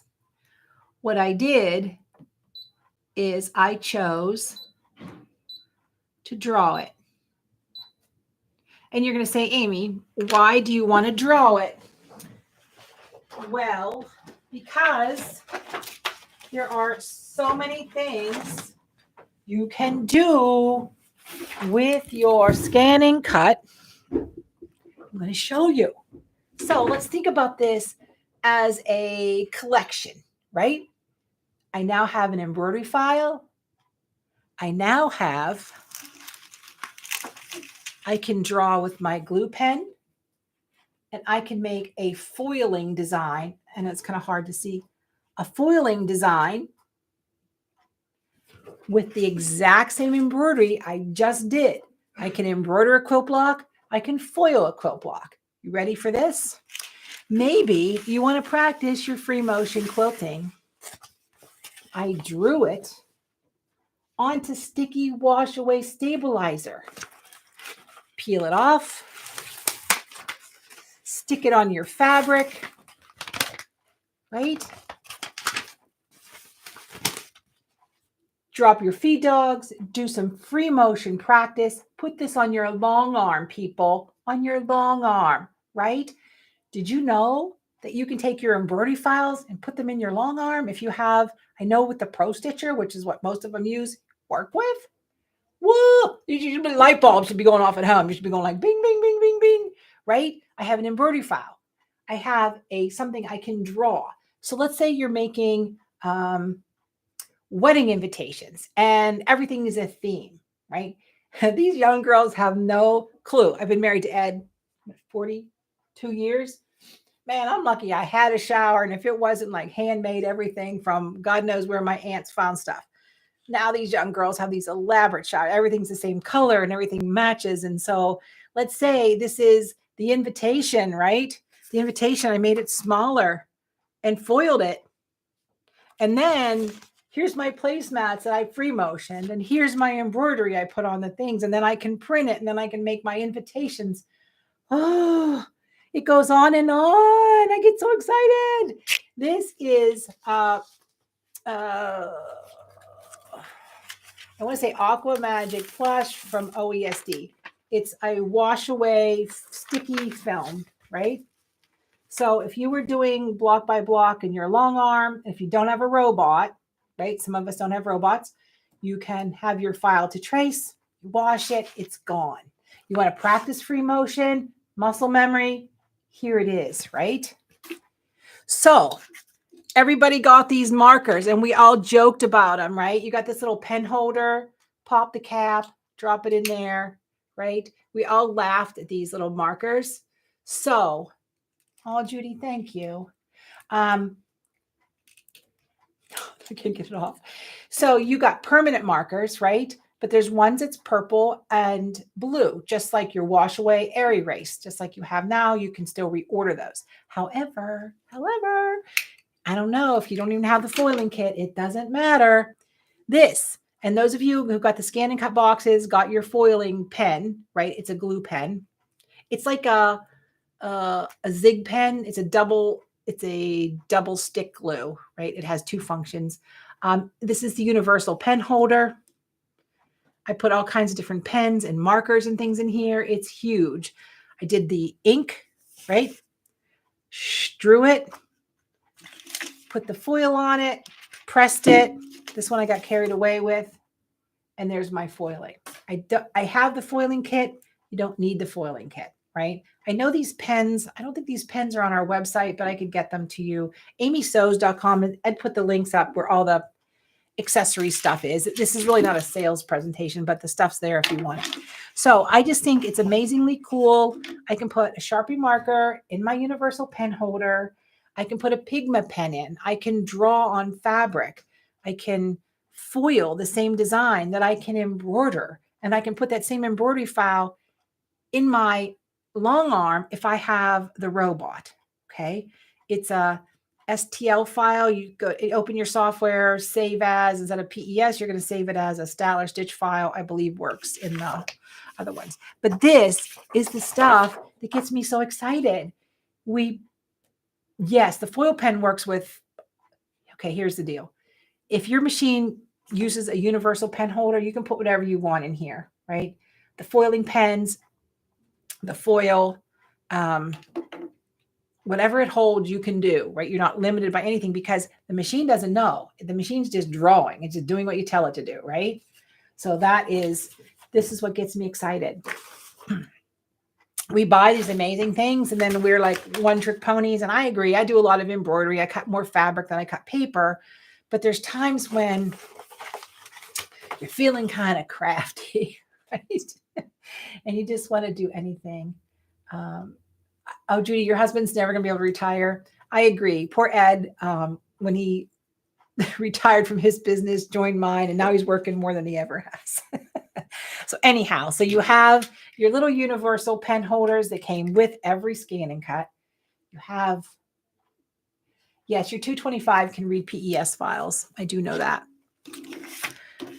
Okay, so that is the excitement of how all things go together. But let's go back to the scan and cut because I'm going to show you more cool stuff.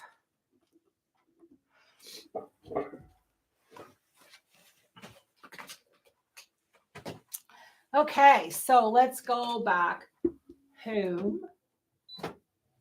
Home. All right, let's go back to retrieve data. It's on my memory stick. Here we go. So let's go back to that B pocket, something I took off my machine. And why are you taking so long?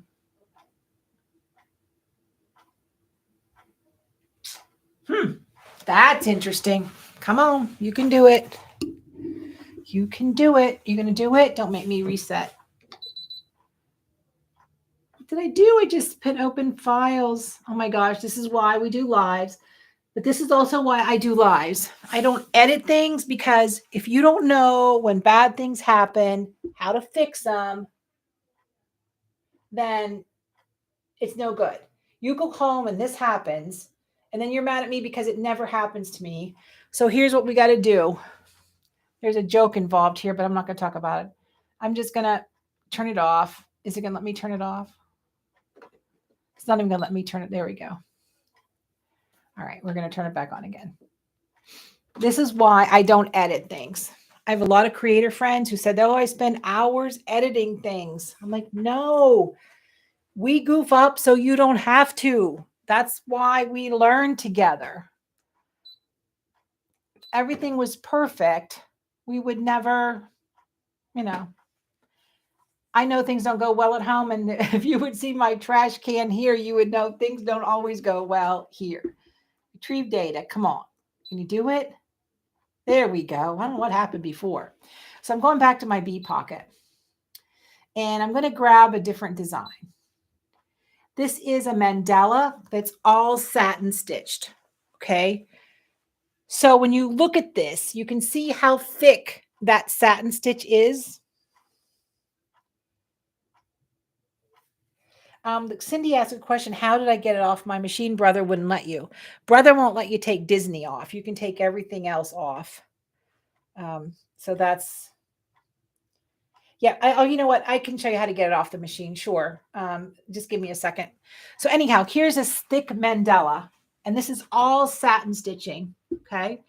And remember I talked about the thin marker, thick marker. That's the same as a thick marker. It's going to give me a line on the left and a line on the right. So let's choose applique. Nope, there's no applique data included. It's fine. Now here is my mandala design. And I'm going to say, okay, I'm not going to resize or anything. And here's my options. Inside, outside, just the outside, which is a perfect circle. So if you wanted to take this circle and cut this out in fabric, that would go underneath your mandala. So now you would have fabric underneath of it instead of it just stitching on whatever background fabric you wanted. So if your block was white, you could cut out your circle in purple and then treat it as an applique because this outside satin stitch is going to cover that raw edge, right? This is outside, inside. And then this is those stitches that we talked about. And I'm going to select that. And I'm going to go to set. And so what's going to happen is it's going to cut double lines on each one. And I'm going to let this cut. We may have a mess on our hands.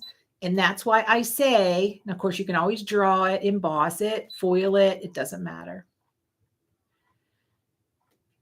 Now it may take some time to process because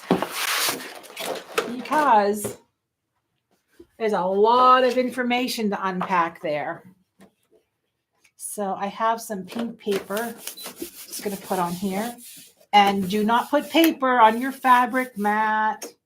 All of my mats are equally disastrous, which means my fabric mat is an unsticky mess. My standard mat is an unsticky mess. Everything is a mess, right? So all my mats, eventually, once I clean them, I restick them, and they're kind of equal, so to speak. So I'm just going to tear this loose. Now I have my black blade in here. The black blade, because, let's talk about this. So I have two black blades. This, and I usually have a little dot of fingernail polish on it, is my heavy fabric cutting blade. This is my black paper blade. And just real quick, right? You want to make sure that I push back the plunger. Yes, it will cut you, to make sure my tip isn't chipped off. I open up. I pull my blade out. I wipe it off with a little rubbing alcohol. Make sure there's no, especially if you're cutting vinyl or like sticky stuff, there's nothing in there and my blade spins freely. Blade maintenance is really important, okay? Now, for those of you that have the CM models and your blade looks like this, your blade cleans the same way. You have to unscrew it and check your blade. And you always dial to 12 and then you dial back, okay, on the CM versions. The automatic DX versions, everything's fine. So nice and smooth. I'm going to hit cut. I'm going to hit start. And I'm just gonna let this go. I mean, I don't know what we're gonna get, but I just want to show you guys. This is gonna cut for a while, actually.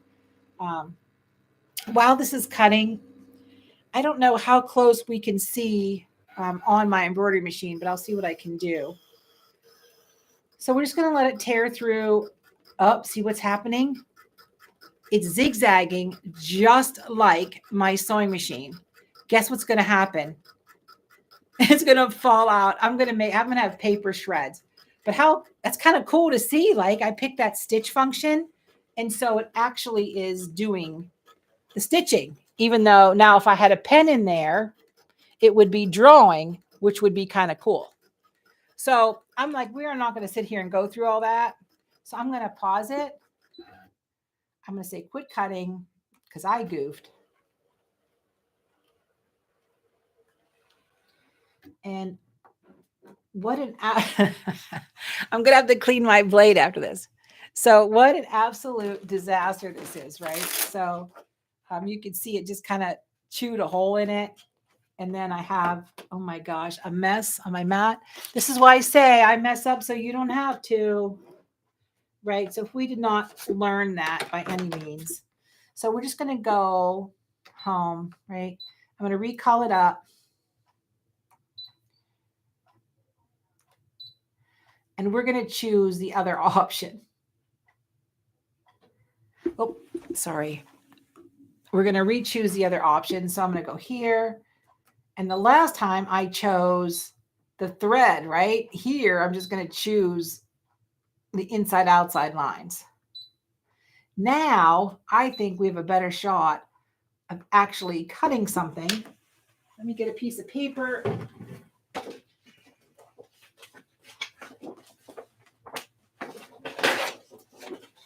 Again, I have a huge tub of scrapbook paper, just the cheapy stuff. The other day I was at Walmart and kind of hit the mother load of big packs of paper for like $3.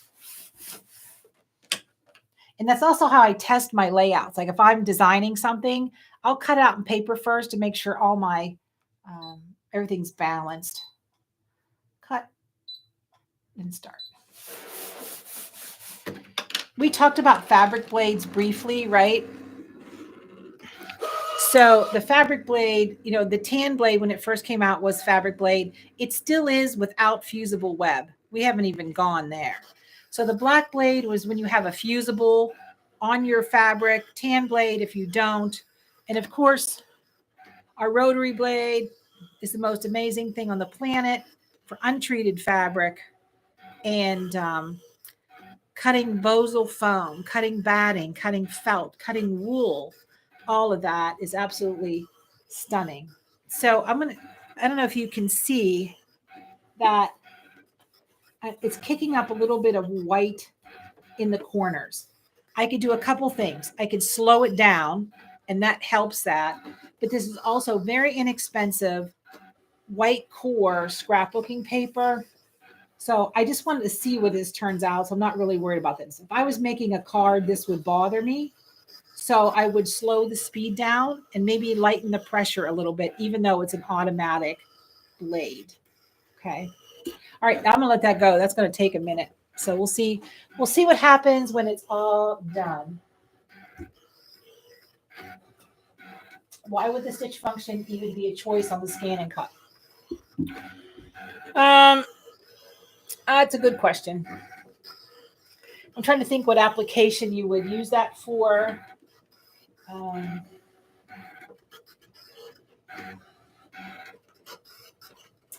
So the different mats, MJ asked a question about the different mats. So MJ, like all things, there's something for everything. So there's a light tack mat that's meant for tracing paper patterns, fabric, things that don't require to be really stuck hard to the mat. And I'm going to say mostly scrapbooking, right? Paper type situations. The standard mat is your all-purpose mat for, I'm going to call it a medium tack. You can still cut fabric with it. When I cut wool, batting, things like that, I'll use my standard tack mat. When they're brand new out of the package, all the mats are like fly paper, right? And you really got to think twice what you're going to stick on them. And then eventually they lose their stick like everything else, just like a rolly lint brush. You rolly lint brush a couple times and all of a sudden the stick's gone. It's kind of the same thing with your scan and cut mats, is that with the lint and the sprays and everything gets kind of built up, and then it removes some of the stick. The fabric mat, when it came out, was like mega fly paper, right? It just like whatever you put on there, it was a permanent thing. Almost to the point if you put untreated fabric down and you cut it and you try to lift it off, it's stretched and frayed and it was crazy, right? So, how do I explain? So yes, I do keep my mats kind of temporarily clean with baby wipes. I'm looking for my spray. Hold on, I just had it in the cup.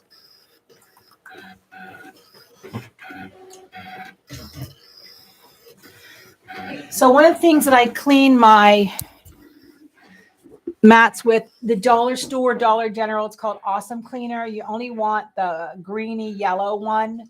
It's a citrus-based cleaner.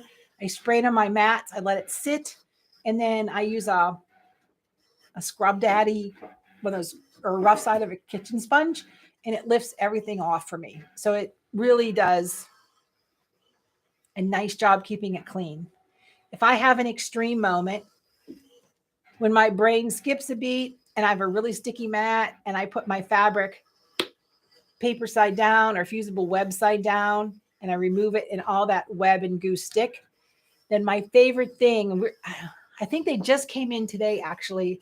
I actually sold mine. A customer begged me, is these brass wool mat cleaning tools. And I run that across my mat and it's brass. It looks like kind of something you'd plow a field with. It's real rough, and then all the goo comes right off. And then it has some stick left. I re-stick my mat sometimes with a Zig pen, a ZIG pen, Michael's, Joann's, whatever. You put it on and you let it dry and it becomes tacky. I also use quilt basting spray on my fabric every time I cut it. The key to cutting cutting fabric or cutting anything is sticky mat, sticky mat, sticky mat. But sometimes when your mats are brand new, they are too sticky. There's no fine line here. And this is across all brands. I mean, Brother may have a little bit of an issue. They're working on it, but this is one of the things where you have to kind of think for yourself, right? With the mats. So I always cut fabric side down because I've had too many incidences when if the web isn't fused well, and I teach this in the classes because everybody has a different sense of it's ironed on okay. When you peel off paper off fusible web, if you don't have a pure sheet of glass on the back of your fabric, it's not done well. If it's webby, it's underpressed. If it's rough and dull, it's overpressed. And then the glue's worthless because it's sunk into the fabric. I love Material Magic. In fact, I have those. Since we're talking about it,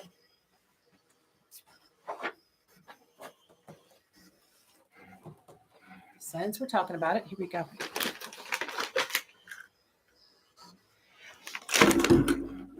So a couple ways to prep your fabric, right? Could use a brass window scraper. Because one little gouge, if you get too many gouges in your mat and it's like a record, like an album, like you get a gouge in it and the needle skips. It's kind of the same thing with your scan and cut. That blade will hit that groove and go clunk, clunk into the groove. And then you'll have like a skipped cut.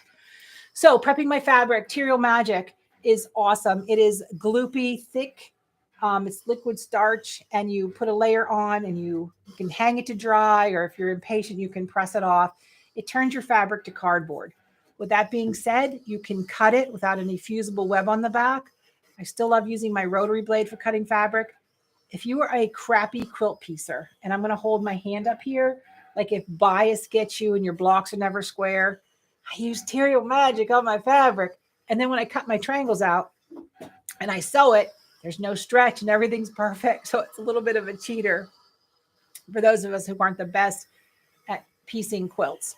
My other now, and if you come to the store and you ask what fusible do you like to use with your scan and cut, you're going to get a different answer from everybody.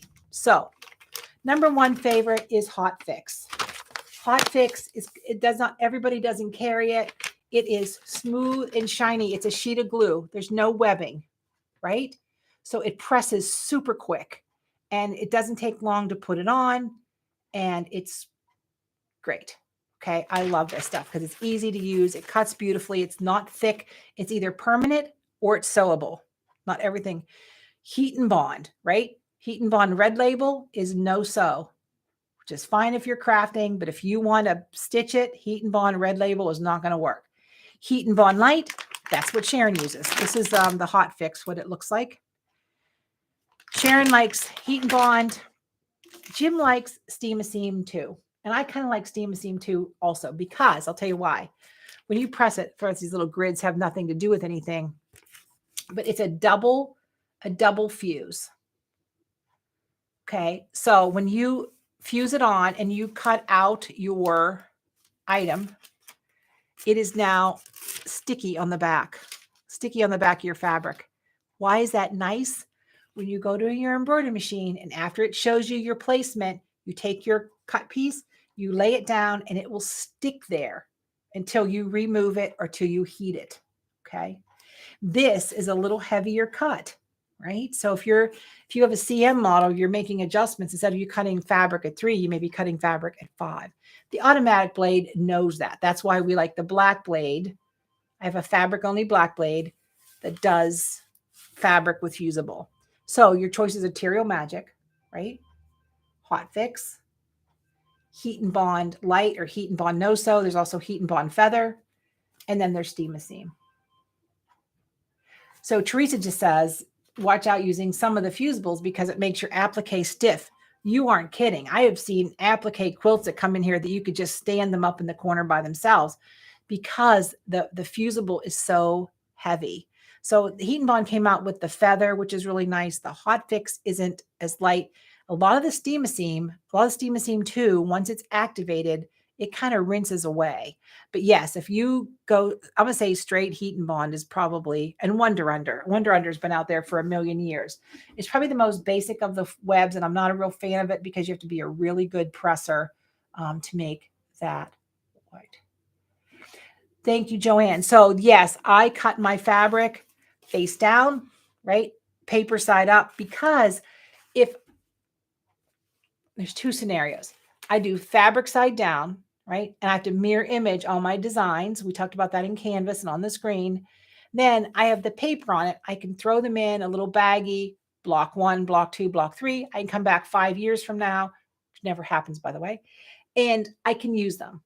If I cut with, and you can't cut with Steam a Seam too with the paper off because it's sticky, and I lay it on my mat, web side down, and I cut it and I peel it off, then I have to do something with it, right? And I got a chance the web is going to stick to my mat. It just, to me, that extra step takes away any contraptions, any casualties that can happen because my web wasn't right or the paper wasn't right. So that's what we do. And you really can't fuse, you really can't cut paper side down because this is a release paper, which means it's very slick. And so it has a harder time sticking to your mat. The fabric, by all means, is going to stick to your mat. So those are some of the products I use. What's right for me doesn't mean it's wrong for you. You got to do what's right for you, what you know, what you're used to. So Janet asked a question. Are you saying you have a second black blade to use with fabric? It's fused. I thought before you said the black blade is for fabric with no fusible. Sorry for the confusion, Janet. Yes, I have 2 black blade holders. One is fabric. One is paper, foam, balsa wood, whatever I'm cutting out that day. My thin tan blade is for treated fabric with no fusible. Okay. And then there's also a light blue blade you would have had to have purchased for vinyl. But the thin tan blade that came with it, I use that for untreated fabric, unfused fabric, I should say. The black blade is your universal heavy cutter for paper, fabric that's fused.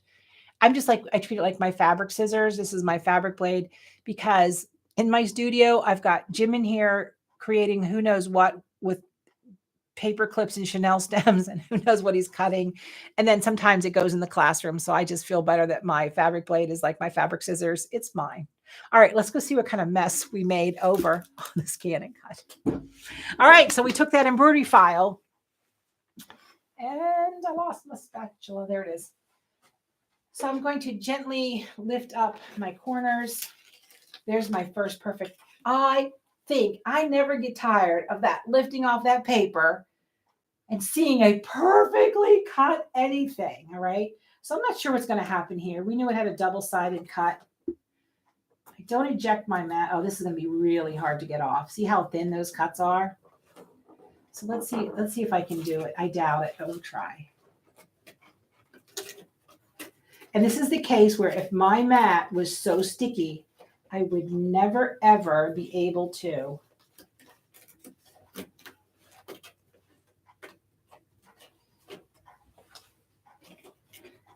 All right, let's go to my next piece. I don't want to spend too much time on this, but I want you guys to see how like major cool this is.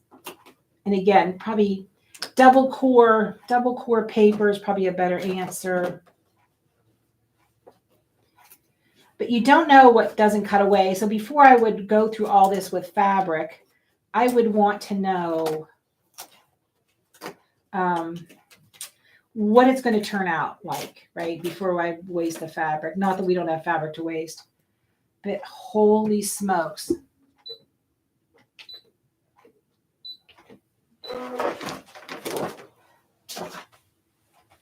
Look at that.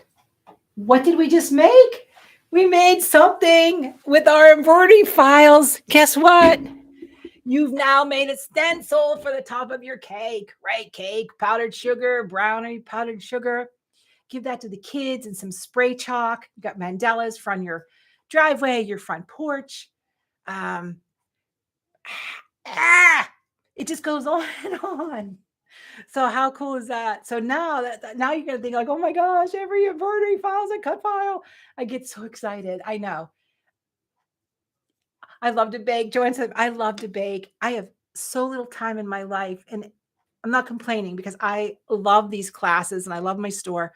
Taking care of my mom is probably a gift that I'm never going to get back when she passes. So I miss creating, right? So that's why I get so excited over the dumb things. And I love to bake because my family loves to eat what I love to bake. So that makes me feel good. So now we've created that amazing mandala. You know, every day the women in is it New Delhi or Bali, the women paint mandalas outside their home for good luck. That is a stencil of all kinds for all reasons. You could cut that out of stencil plastic. It doesn't have to be paper. It doesn't have to be fabric. And again, when you look at the embroidery application, you embroider a square, you stencil square. Remember that the frosty quilt I showed you of Sharon's, right? So now you can stencil your fabric, paint your fabric, embroider your fabric. Just boom, it just goes on and on and on. Okay, I got one more PES file to show you guys. Woo, I get so excited. Now, I want to know who's going to clean that mat. But look what's on the mat. That's beautiful on the mat too, right? How cool is that? All right, let's set this aside. Okay, now calm down. I'm going to calm down. Right, here we go. This is exciting. I love it when a plan comes together. Okay, so let's go back to retrieve data on my memory stick just because I was afraid my cloud wasn't going to work. So we've already been through the bee pocket, right? We've been through the bee pocket. Now, this is another machine. I pulled off the machine because I can see PHX, which means it came off my embroidery machine. This is built into the luminaire. My luminaire is a 1 upgraded to a 3, so I imagine everybody has that hiding somewhere. Now, remember before when I clicked on applique fabric, I got that message. Well, here it says, hey, it's an applique. Yay! All my pieces are already done for me. So all I have to do is choose what do I want to cut first. So this looks like the top of the big toadstool. I'm going to select it and say, okay, I'm not changing the size. Now this becomes a controversy. Amy, if you don't change the size, that tack down stitch is never going to catch it. You're right. I don't care because it has fusible on the back. After it does its little show me stitch, the tray stitch, I lay it down, I pull the hoop, I tack it with an iron, I put it back in, I let it go. I don't care if it catches.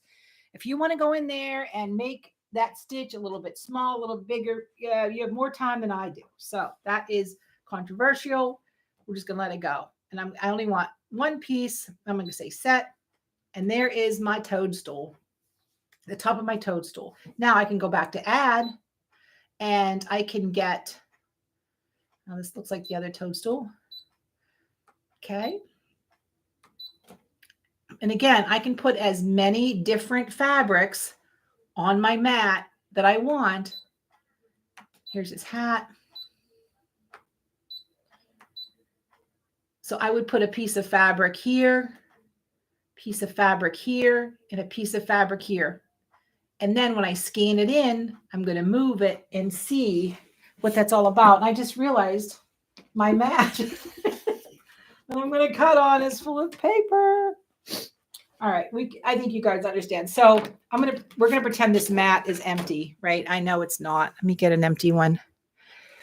Let's see if I have another one underneath. And I'm gonna embarrass myself in front of everybody, but I will and I won't because this is what everybody's mats look like. My mats are a mess all the time. They're dirty all the time. I use them all the time. And you got to put it in with the arrow going the right direction. So what I didn't do is I didn't mirror image, right? So I want you to look at this fabric. Can you see where that fusible ends? See how the fabric is sticking out? That is a no-no, absolute no-no. What happens, you don't see that. The blade cuts, it's beautiful, it cuts it beautiful, and then it hits that edge, and this untreated fabric gets torn up and it makes a mess. So always take your rotary cutter, turn your fabric upside down, and clean all that off. So that would be the lid, the top lid of the toadstool.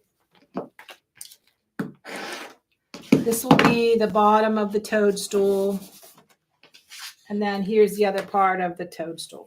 Let me clean that up. Okay, so here's my 3 pieces that I have on here. What you do not want to do, don't be lazy. Do not try to overlap fabric like this. The blade comes and grabs it and smushes it away. This mat is not sticky enough to hold my fabric. I'm going to give my fabric a little shot of basting spray. Please do not spray while your mat is on your machine. You're going to regret it. These margins have to stay clean in your mat. These rollers have to stay clean. The margins in this mat are not clean by any stretch of the imagination. I want to say that's a do as I say, not as I do moment.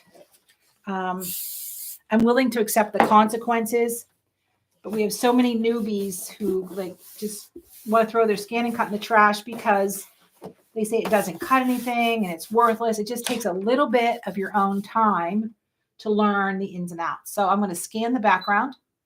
So you start.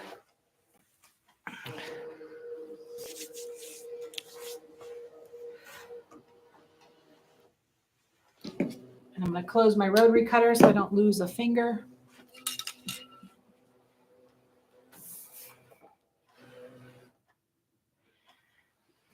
So remember I talked about how hard that is to see. I can change this background image to help me see better. Okay, my hat's going to fit fine there. Ooh, there we go. You want at least a 1/4 inch margin from your red box to the outside of your fabric. Okay. Say okay. And all I have to do is select cut and cut them out. That is what is so amazing about the scan and cut. We have now brought in an embroidery design, right? A PES file. I'm sorry, a PHX file from the machine. Okay. But now you can see I have a Kimberbell design here. And it's a Kimberbell mug rug. Applique. Oh, no applique data in here. I'm like, okay, let's see what we got. Okay. Now when it breaks it up, see what happens? All those quilting lines have been cut lines. This is not a good applique. You would have to hope that Kimberbell has the SVG files included, or you have to open this in your software and remove everything but the pieces for the applique and send them back to your scan and cut.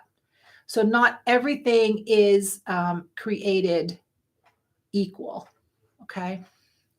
So I'm going to grab a memory stick. Hold on for me 1 second. I really wasn't planning on showing the machine, but I will. Hold on 1 minute. I'm going to wake it up and I'm going to zoom in the main camera and see how close I can get to that screen without my hind end being in there. How close can I get? Can I get there? All right, that may be as close as we're going to get. And then I got to reset the camera. Only for you guys would I change my angle. All right, so I have, I'm just going to grab a design, right? So let's go here. Try to stay out of the way. The glare, I can hardly see. So is that mandala in here? Nope, the mandala was in here. So there's that first mandala that I did that I cut out of paper, right? I'm going to set it. And all I'm going to do is come down here to memory. And I'm going to save it to my memory stick. That's all you have to do. Okay. Now, there's a deep dive here. If you have a Luminaire, and I guess a Solaris, there's a lot we can do with creating appliques from stitch designs that it's a whole class all by itself. So let's go home. Let's go to embroidery. Now, I'm just going to do this quickly, right? So you don't have, because not everybody has this machine. So let's go back here. I wasn't planning. I apologize. I wasn't planning on.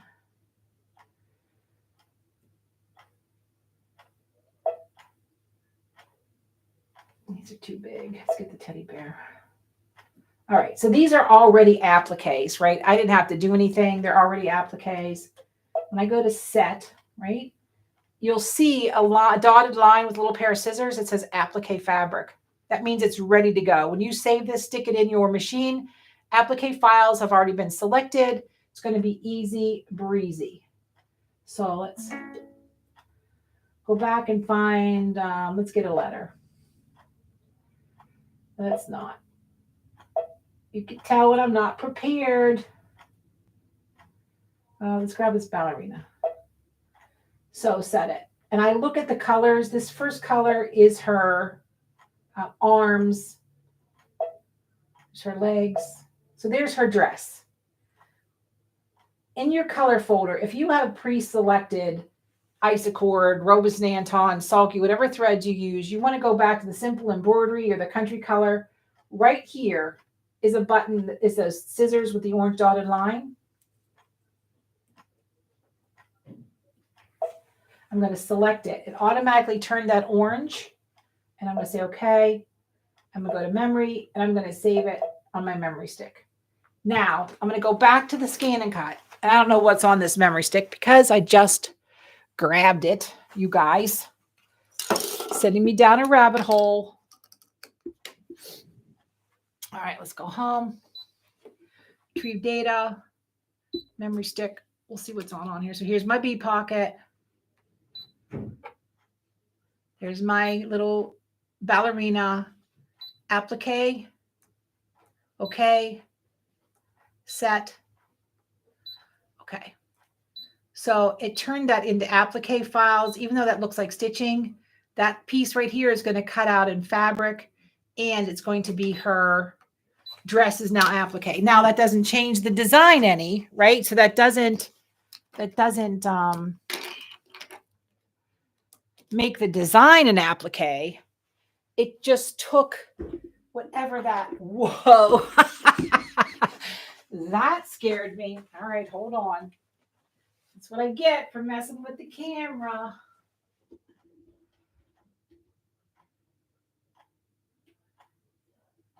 I think that's probably right. We'll see. Oh my gosh.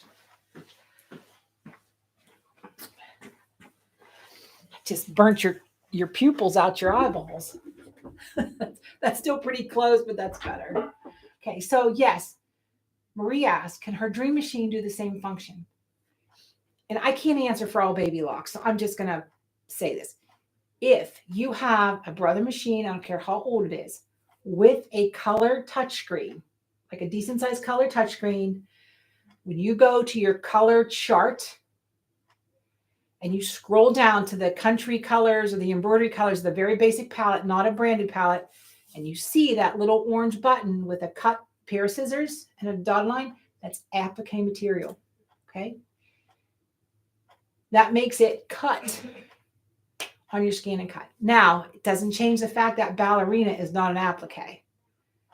In the new luminaire in the 3, I can now take that and turn whatever embroidery design I want into an applique. That's a class all by herself. So that's that. So Barb said you sprayed quilt basting spray on the right side of the fabric. I did. I don't spray. It's not a lot that makes my fabric sticky or anything. I will tell you, quilt basting spray is so bad for your gel nails or your acrylic nails. Mine are all sticky now. Okay, so Carol's saying, thinking I can scan the picture of the dress, create the cut file for the fabric dress shape, and turn those blocks into a quilt. The answer is yes. I mean, it's a different function. When we get to embroidery software, then that is definitely the way to go. Now, that being said, your software, depending on what you have, will open a PES file, right? Which is fine, which means you bought one from me to Good Design, Embroidery Garden, something like that. You have that PES file, that's great. If you save a PHC file, only Brother software may open that. I don't know that any other software will open that. And Simple Applique is not going to open it. You have to have the full-blown PE11. So who wants to know, when can we have that class? We can have that. I'm gonna write down, right? So right here, this is my note, and look how big my note paper is, right? So I spoiled myself with a new printer. It prints 13 by 19, right? So I need a lot of notes. So we need a luminaire applique class.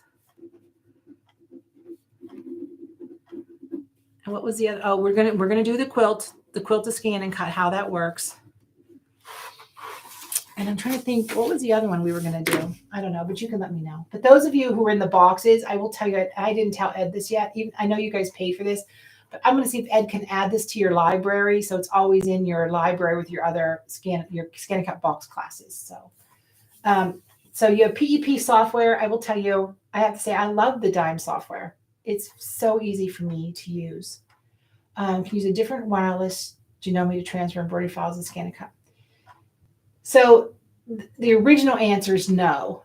The other answer is you can get gizmos at Best Buy that are Wi-Fi that connects USB to a gizmo, but the answer is not worth it. Just save it on a stick and take it over. It's not worth the thing. Luminaire 2, the upgrade. MJ, that's a whole different discussion. What the Luminaire 3 adds to yours, I'm not going to answer that now, but a lot, that applique function, you're going to want that. And then the communication to the 335, the Disney scan and cut is the biggie right there. So, okay. Woo.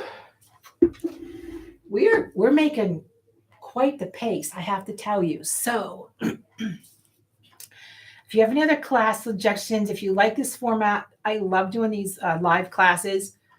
they're so much easier for me than recorded classes. And there's a learning curve here, because if I mess up, then you learn how to fix it. I think that's just as important as learning how to do anything. Okay, so Ed just kind of entered the room and asked me what are the different mats for. I think I touched that. The fabric mat, the standard tack mat, and the light tack mat all have a different function. It's different tackiness. That's it. The scanning mat has one function. It holds your pattern in place to scan things in. Highly recommend it. If we scan something in on our mat with cut lines and scratches and blobs of goo, all that shows up, and that is just more mess you have to clean up in Canvas Workspace. So, okay. Oh, how do you layer things? Cindy, that's a good question. And we do more layering with vinyl than we do with that. But in Canvas Workspace, I can't read this fast, ladies. In Canvas Workspace, there is a layer thing. I believe you have this class forever. There's no reason for me to turn it off, right? So as long as you have the link, you can get it. And that's fine. So Barbara, the easiest way to find out about other upcoming classes, there's two. You can go to amysews.com and leave your email. I have an alter ego. Or you go to Amy Bachman Sew and Quilt and join the email list. They both get it. If you go to Amy Sew's Facebook, when we go live, we talk about all kinds of things. So anyway, okay, we'll see if Ed can add these to our library. Now I forget what I was gonna show you. I don't know, but I will tell you there's no way to open a PES file or a PHC file inside Canvas Workspace. So just so you know, it's just that. Now, okay, so let's go down one more rabbit hole. We talked about the pen feature, correct? If you have an applique file that you purchased, you bought, whatever, and you cannot separate it, scan it in, open it anywhere, here's what you're going to do. You're going to put in your hoop a piece of white computer paper. You're going to put in black thread, top and bobbin. You're going to stitch that outline, the first one, not the second one, not the tack down. You're going to outline. You're going to stitch it on paper. You're going to take it out of your hoop. You're going to iron it flat. You're going to scan it in. The scan and cut's going to pick up that black outline. And now you have a cut file for that shape that you want to do the embroidery with. Does that make sense? It's another workaround. If for some reason you can't open it, separate it, if your machine doesn't have the function to make an applique cut file, stitch it out on white paper, iron it, scan it in, and there is your cut file to trace. Oh, not the tracing like in the tea towel, the layering on the tea towel? Like that? Okay. So when we did the bicycle, we did the bicycle in the scan and cut box, and it's a ton of little pieces. We showed everybody how to cut a template to layer it out. So basically, I put a piece of paper down. I cut the whole thing out in paper. The big piece that's left, I lay it on my project, and then I just start to layer it from that. Okay, so we've done, check my notes. I tried to stay on task, but that's really hard for me to do. Okay, so cut files. All right, so I think if we are pretty good, I mean, we are really getting the information out there. This is like building edge quilting options is really easy. XP3, right? Yeah, so I forgot about that too. My mind's a different place. Okay, if you just go to Brother Sews or Brother Support and search XP3 kit, it'll tell you what's all in there. We do have some in stock, the kits, and I think we'll definitely ship them to you if you need a kit for your luminaire. Okay, so let's talk about software. You either love it, you hate it, you buy it, you use it, or you don't use it. There's kind of two categories. I have it, I never touch it. I'm afraid. I have it, I use it all the time. So we see a ton of different use factors for the scan and cut, the software. All right, so let me try to get my brain wrapped around it. So let's get out of Canvas Workspace. I'm going to leave that, but I'm going to open up real quick Canvas Workspace downloaded. Oh, it covered up my buttons. Downloaded. Okay, so you can see this looks totally different than the Canvas Workspace that we use in the cloud. Okay.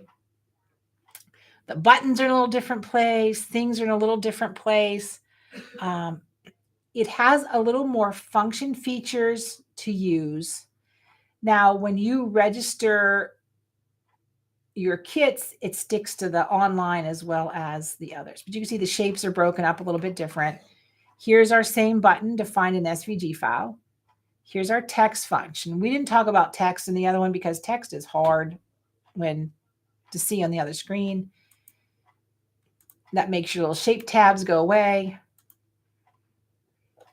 This opens up, and this opens up no matter what you open, opens first. If you have not gone through these pre-done projects, now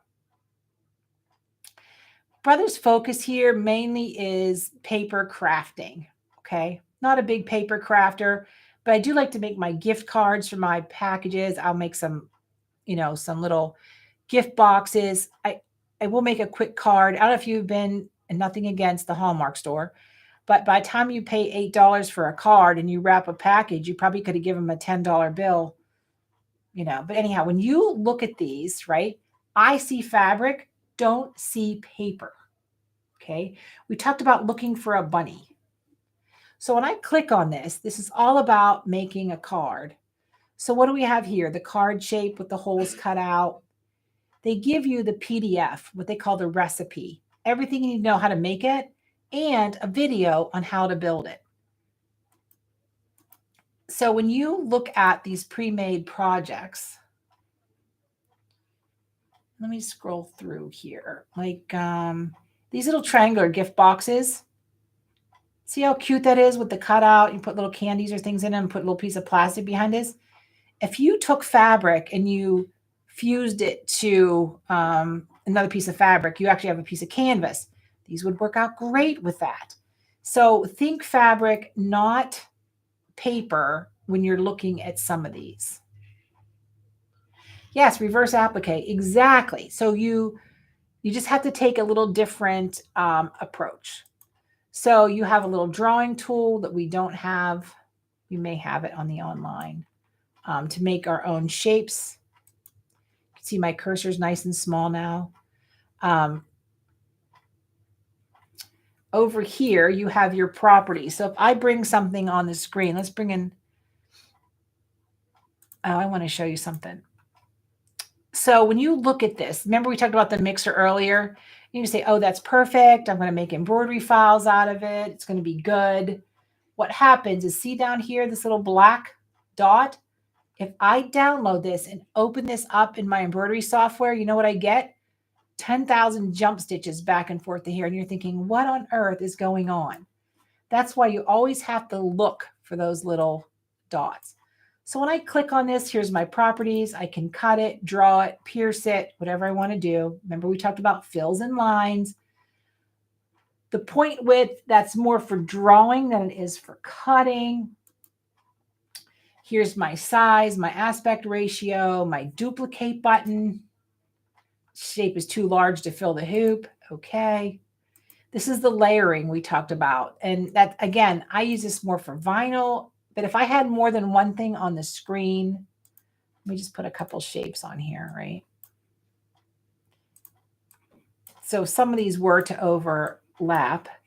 I go to my layers and it shows me which is which. If I want to work on this shape, that's the shape I pick. If I want to work on this shape, that's the shape I pick.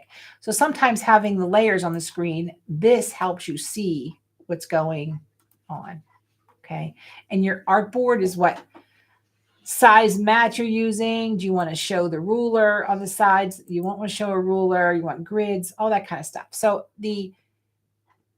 some people prefer the downloaded version and it's PC only. Some people prefer the cloud version. And when you use the cloud version when you're on your tablet and phone. Okay. How do I get the cloud version of Canvas? I only have the download. So if you just go to just search Brother Canvas Workspace, and it's right there. And the fact that you already have a login and password, which is be the same one, it's canvasworkspace.com. Silly me. Canvasworkspace.com. And then you just type in your login and password, and there it is. There's nothing to download. What does snap to grid mean? Snap to grid can be tricky because what that means is if you're lining up letters and you have one line, one plane, you want to put them all, when you pull the design on, it'll snap itself right into place in a line. But sometimes that can be a pain also. So that's what that is. Okay. All right. Hey. So the Tea Towel Club of the Month is open now. You can go to Amy Sews and join. You're going to get your paper pattern to trace. You're going to get your SVG files ready to cut. You're going to get a class. It's traditional applique, but those of you who are going to take the next step and have software, you can make them embroidery designs. So that is launching this week. And we're, I think we have about 25 more kits before we sell out. And there's 180 of you signed up for this class. So we'll see what happens. All right. So let's now go to software. Let's do the hard work. And it's only hard work because it's hard work. Now, remember I talked to you about my failure to get all the software loaded? Because all of Brother's software, except for PE11, which requires a dongle, and a dongle is a security protection device that plugs into a USB.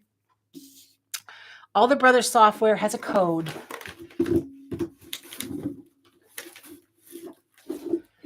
So when you go to Simply Applique, right, and you open it up, it tells you the website to go to. Inside here is a code. Save that code, protect it with the ounce of your life. Once you lose your code, software's junk and you're buying it all over again. Okay. Cindy, the tea towel is only $24.95 a month. You get your towel, all your fabrics, your cut files, in your class. So anyhow, so the Simply Applique, I highly recommend it if it's your first piece of software ever to take simple scan and cut shapes and make them into embroideries. So there's 206 applique designs already built in, 12 applique fonts, which are huge because not all software has applique fonts, 131 accent embroidery designs.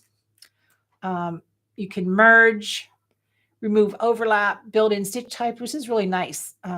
Garment templates and the thread chart. So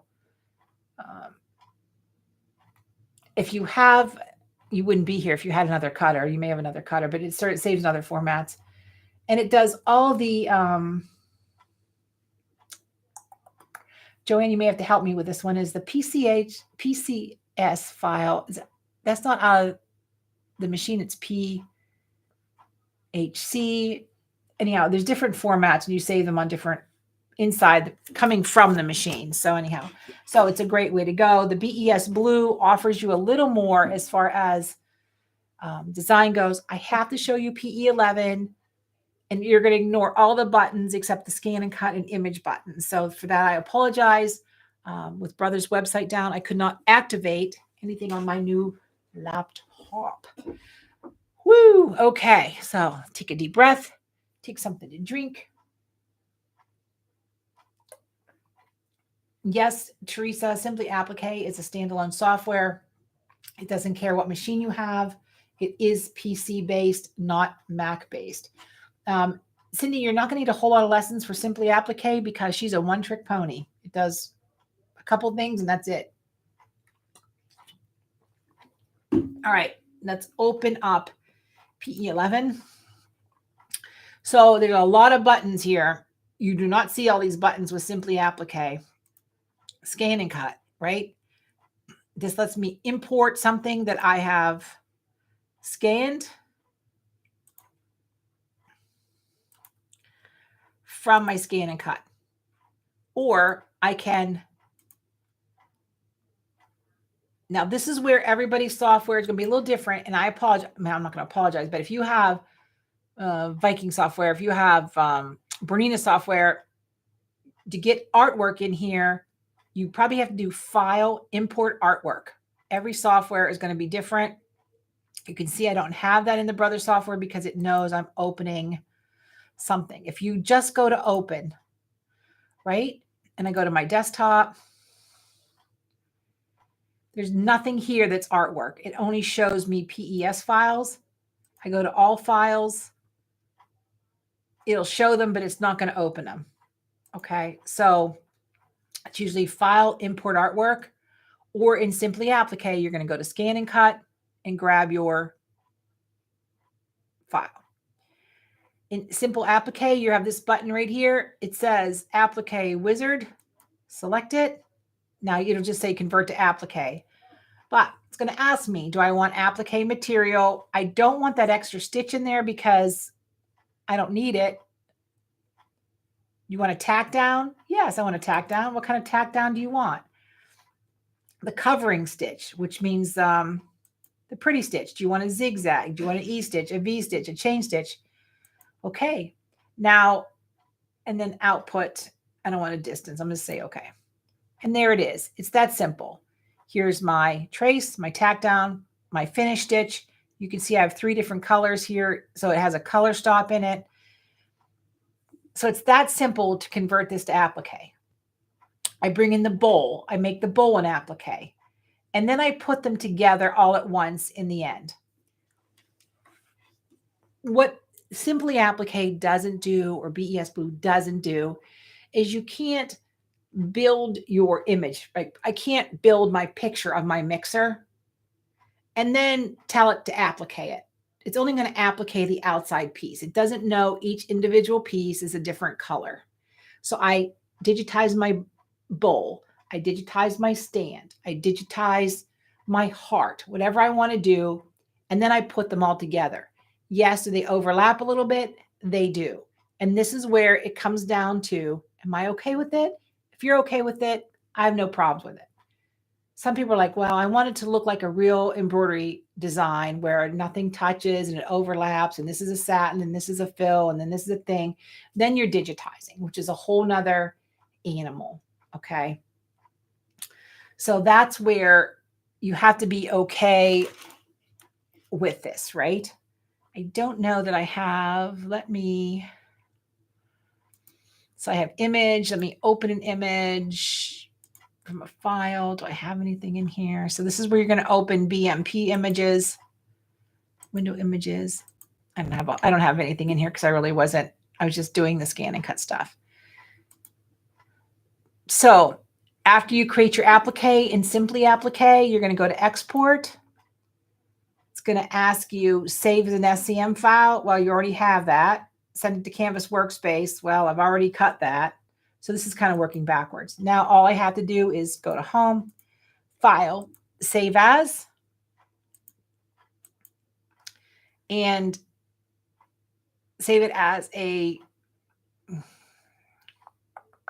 you will have more things that show up here, by the way. You'll have all the formats in PES lettering. So don't worry about that.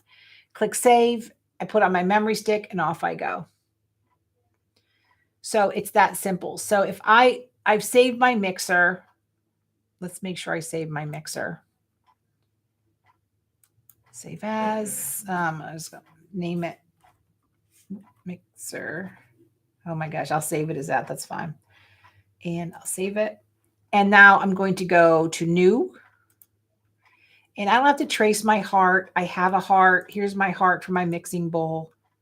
Right? So you have basic shapes. It automatically made it an applique for me, which is a fill. I don't want fill. I shouldn't be showing this because this is, anyhow. So there's my applique piece.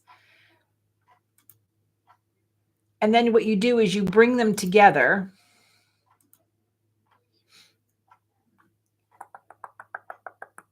Add your mixer, add your heart, and then you save them as one one piece. Does that make sense? I don't want to get too far in the software because you may not have this software and you're going like, oh boy, you know.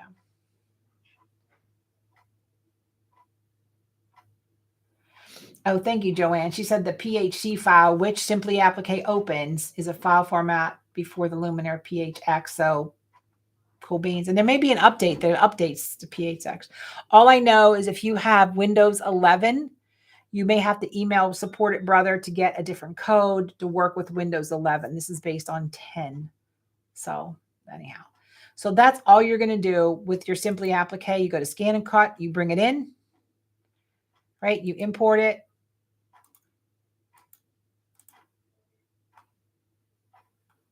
Import it.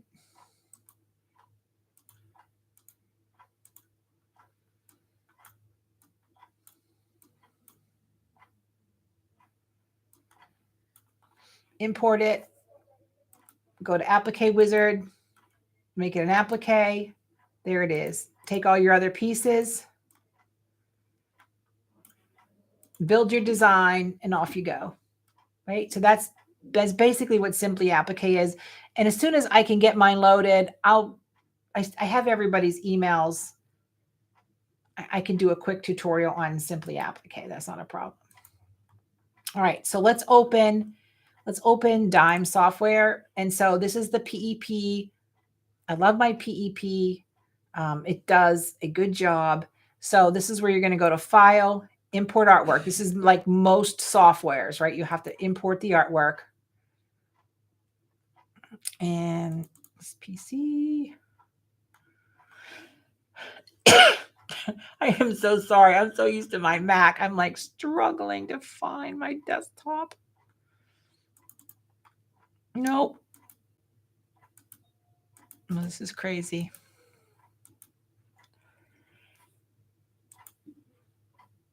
File, import. It's also embarrassing.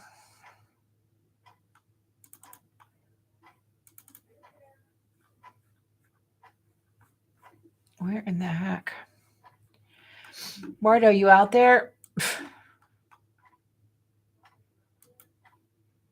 Oh my gosh, I am so used to my Mac. I would have this whole thing done. Why can't I find?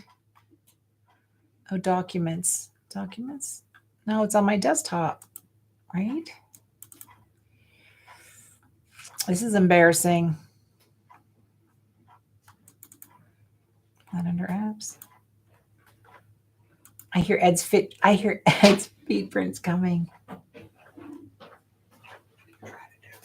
I need to find my desktop. And Ed and I battle this out all the time. He's an Android person. I'm an Apple person. And I need to know where my desktop is.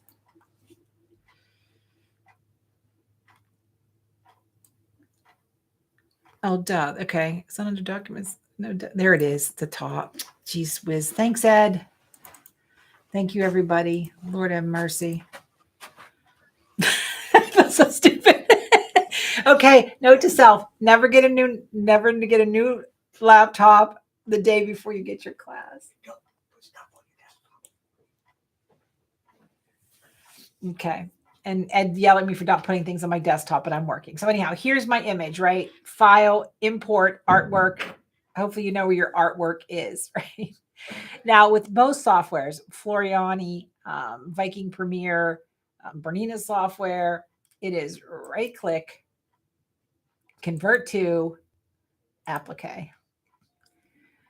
Now that turned it into a satin stitch, which you also have that in Simply Applique. You have those options in Simply Applique. You have a satin, a tackle twill. You do not. You have an E-stitch, which is, the pin stitch kind of stitch.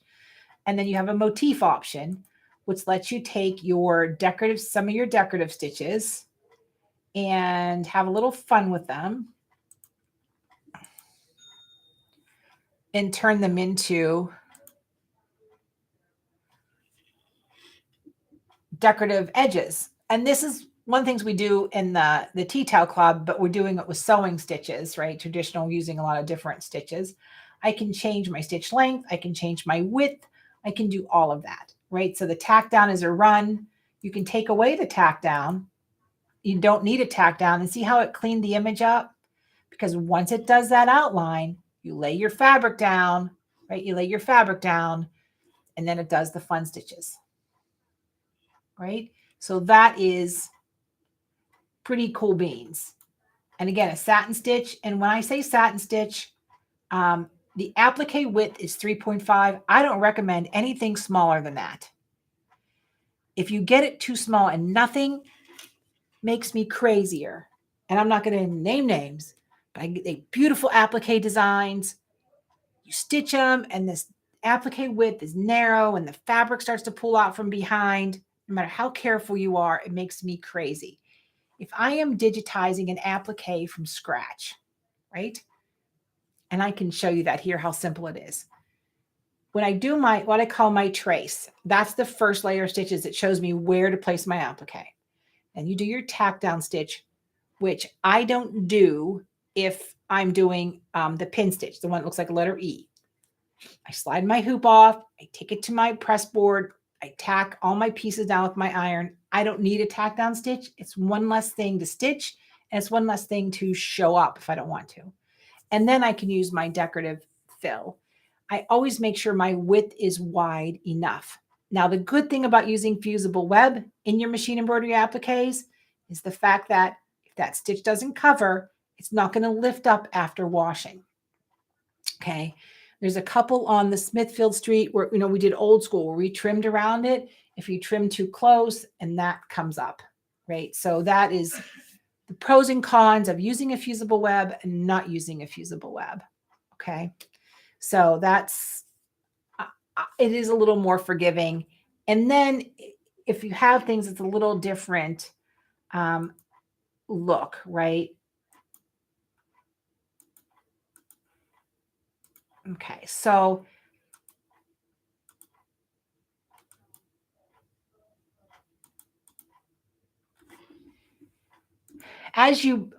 sorry about that.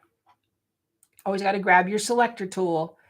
And that's the other problem, having 9 different softwares, is having 9 different ways to do something.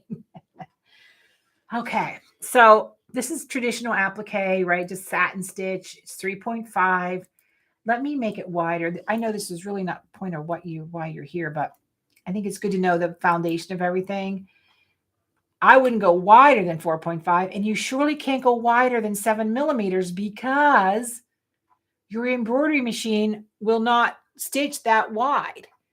And if you've gotten a design, and let's say you have a smaller embroidery machine, you only have a 6x10 hoop or a 5x7 hoop, and you get this design, and all of a sudden the machine goes stitch, stitch, jump, jump, back, stop, pause, think. It doesn't know what to do with itself because the satin stitch is too wide. If it's wider than 7 millimeters, some machines will choke and not know what to do with it, right? So, and if you think how wide that satin stitch is, it's going to snag. It's not going to be snug. So I would say kind of 5 is my comfort zone. If you're doing an eyeball, maybe it's something small and you want to be really dramatic, you could increase that. But there's so many, and a formula is not the right word, good foundations to know with digitizing and what stitches are best for what and how wide and underlay and all that kind of stuff. That's a whole different conversation. But and I guess that's one of my pet peeves. Now, I sell machines and software for a living, so I really can't call anybody out because we want to sell things, right? But when you sell a program to somebody and says, oh, just put a graphic in, it's going to digitize it automatically, you're going to be fine. That's not the case. The things that are automatic or wizard digitized, they don't have underlay, they don't match, they don't deal with compensation, and they're thick and clunky. And it just makes me crazy. Okay, rant done. Back to the software. Okay. So once you change that, right, and tackle twill is exactly that. If you have that option, it's just a lighter applique like they do in letters for like athletic jerseys.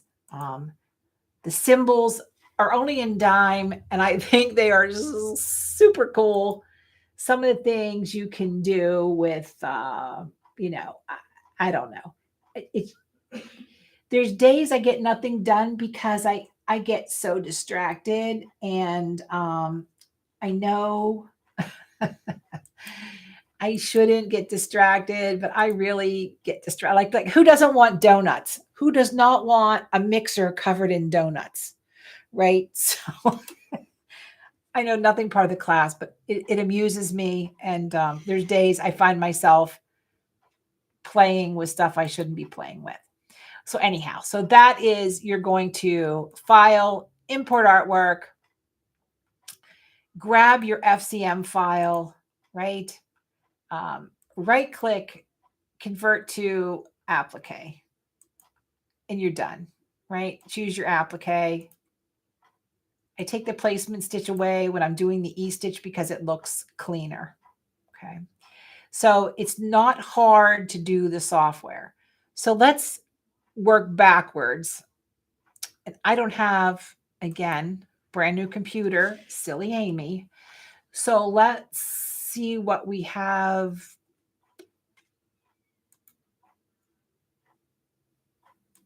So there's applique shapes already built in here, right? And a lot of softwares have samples. Thank you, Joanne. You really can't break software. You're right. Can't break software.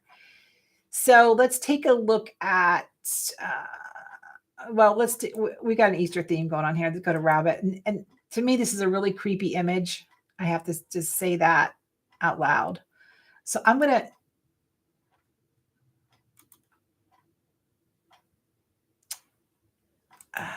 when you look at this, right, and you have a satin stitch, if I was to save this as a PES and send this to my scan and cut, remember that thick line? What's going to happen? We're going to get like our Mandela shape, right, where we have too much of everything. I'm going to convert this just to a run stitch. Now I have an outline. Fine, right? File. I can export it, right? I can make it, let's convert it to artwork. Most embroidery softwares will let you take this, convert to artwork. Now it's not a stitch file, it's just artwork. Again, if you have full-blown digitizing suite in whatever brand you have this capability. When we go and we export the artwork, it's going to say, do you want an SVG file? Perfect. My scan and cut opens it. Look, scan and cut, FCM file. It has it. Perfect. I click on it. I save it. Right? It's on my desktop. Let's make sure. Desktop. Where is it? There it is. I open, oh, I got rid of it. Canvas workspace.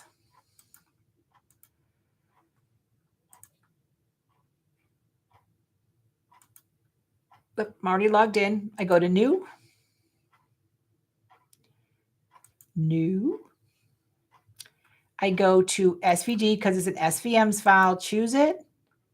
Desktop. I know where my desktop is now. And where's my bunny? Oh, design 3 is probably this one. There's my bunny. And the cool part is I took it from an embroidery design that was already in my software. I saved the outline. Now he's a cut file. I cut it and I take it to my embroidery machine.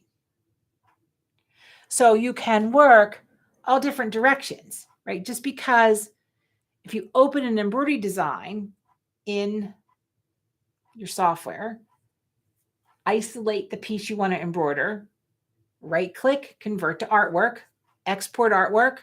If you don't have an FCM in your software, which is fine, you can save it in SVG and it's still going to open.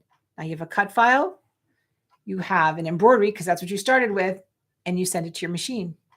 And it works both ways. I cut something, an image, send it to my software, made it an applique, and I send it to my machine. So that's how the three of those all work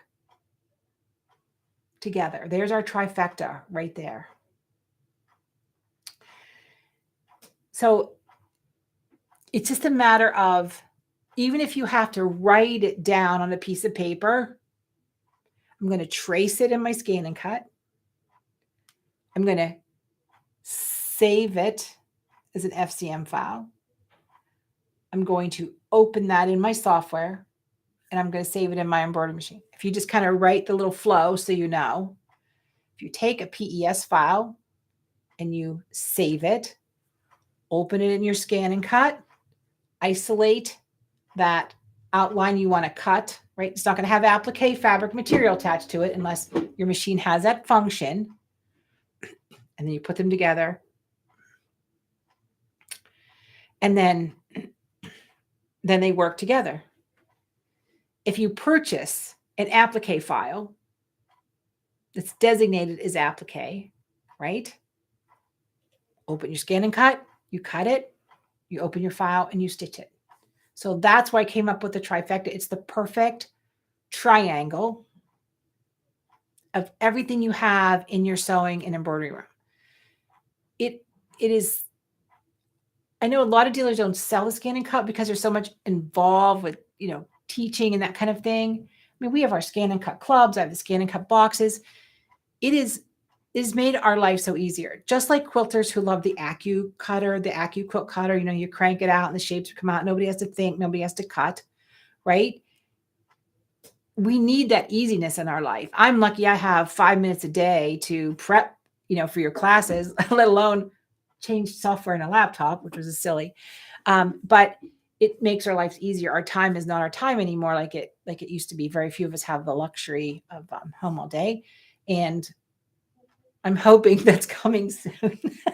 I don't know that. I doubt that. I'll work forever, I'm sure. So as far as you guys learning something, if we don't stretch this and continue to grow our brains, we're going to be so lost. And that's my concern, even for myself. Sharon's doing the Tea Towel Club, and she's a master quilter, master applicator, and it's done traditionally. With the sewing machine, we have so many people that, don't do embroidery, but you guys now have that capability to do that. Change it now into embroidery files and do your own thing, right? I don't care what your towel looks like in the end, as long as you're happy. You can do whatever you want.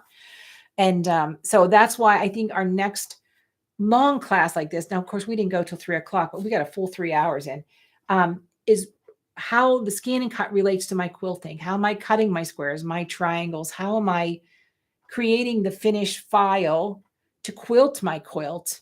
How do I cut it, quilt it, applique it, and how that all works with the same thing? The best thing is you already have everything. You have the scan and cut, you have a machine, you have software. So it's just another avenue.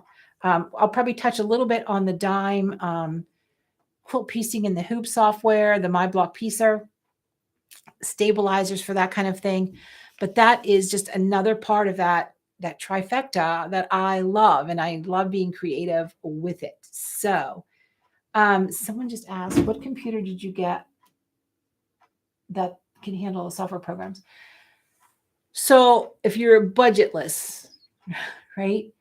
A gamer computer is amazing because it has a very fast math coprocessor in it, has amazing graphics in it, and a boatload of memory, right? So if you can get something that has a terabyte, you're never going to outgrow that thing. But the important thing is graphics, speed, and memory with your computer. This is a Dell, it's a Dell convertible I bought because when I travel, I was taking my MacBook, my iPad, Ed's Surface. I mean, we had more computer stuff than we have to do this. Here we can kind of share this.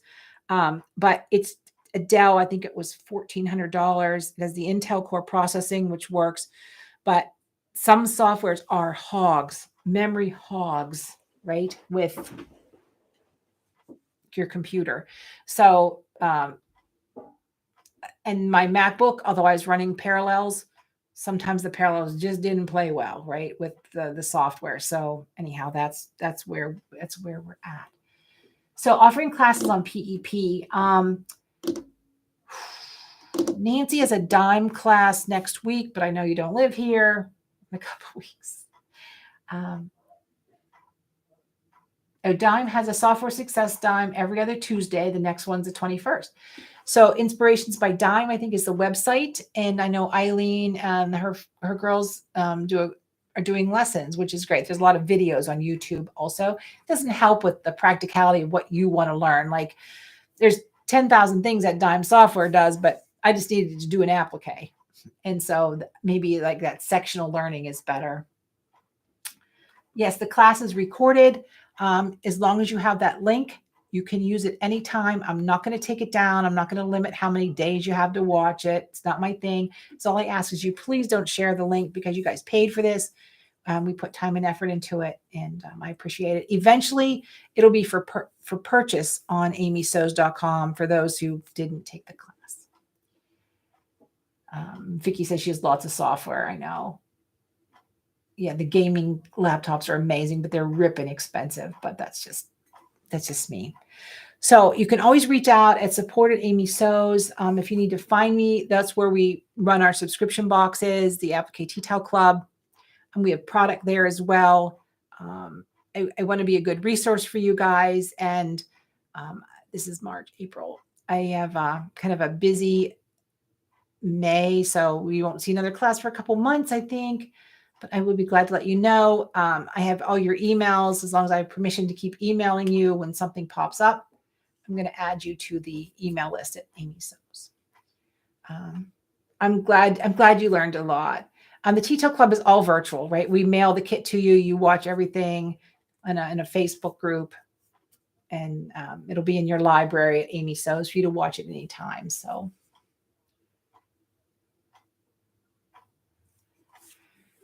Okay. So, yeah, Joanne, you've been a wonderful moderator. I didn't plan on you being in that position, but thank you. Everybody go see Let's Go Sew with Joanne Banco. Give her a couple hugs and thumbs up. She's a brother ambassador and extremely talented and a wonderful, kind person on top of that. And can you touch on Artspira? I can touch on it because I've opened it. I downloaded it. It's a free app at the App Store. It's Artspira. It's Apple Android friendly and for your tablet, your phone. It's working with the scan and cut. There's embroidery files on there, scan and cut files on there. You can draw shapes to be embroidered. But I got to tell you, I have not really delved into it. And I know they're still developing it. But it's free, and download it and play with it. And it sends wirelessly back and forth to everything. But I have not really done a lot of Artspira anything. I am going to Brother Convention this year. I don't know what's, and April will be in Las Vegas for the trade show. Maybe I'll see more there and be able to ask some questions. Their end goal, I think, is so you don't have to use your PC, that you can use a tablet to create and send embroidery and sewing. So it's kind of the trend. Everything's going to the cloud. Everything's going online. So that's what's happening. Yes, thank you all who came from Joanne's website. I appreciate it. Embroidery Garden mentioned it to people, and Becky from Power Tools.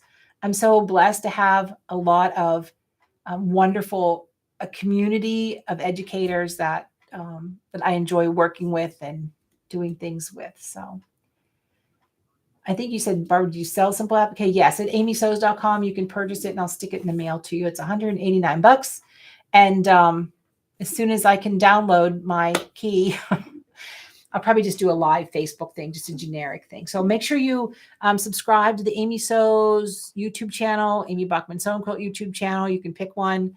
And then Amy Sews Facebook or Amy Bachman Sew and Quilt Facebook. It's the best way to stay in touch with us. So anyhow. All right, everybody. I've been through my notes. Is there any way you could develop a short PDF on some of the steps that you need for class? Teresa, I'm going to be very honest with you. That is my downfall in the world, is writing things that make sense to anybody. I write like I talk, and sometimes it's not sensical, but yeah, probably not. I just don't have the time to PDF anything. So I apologize for that. But thank you guys for everything, Miss Dottie. You guys are so awesome. I appreciate the support. And if you hopefully you've learned something exciting, and now you get to use all your product. But we are sure our paths will cross again. So anyhow, all right, everybody. And thank you so much for joining me. And keep hanging in there, because the more you know, the more you sew.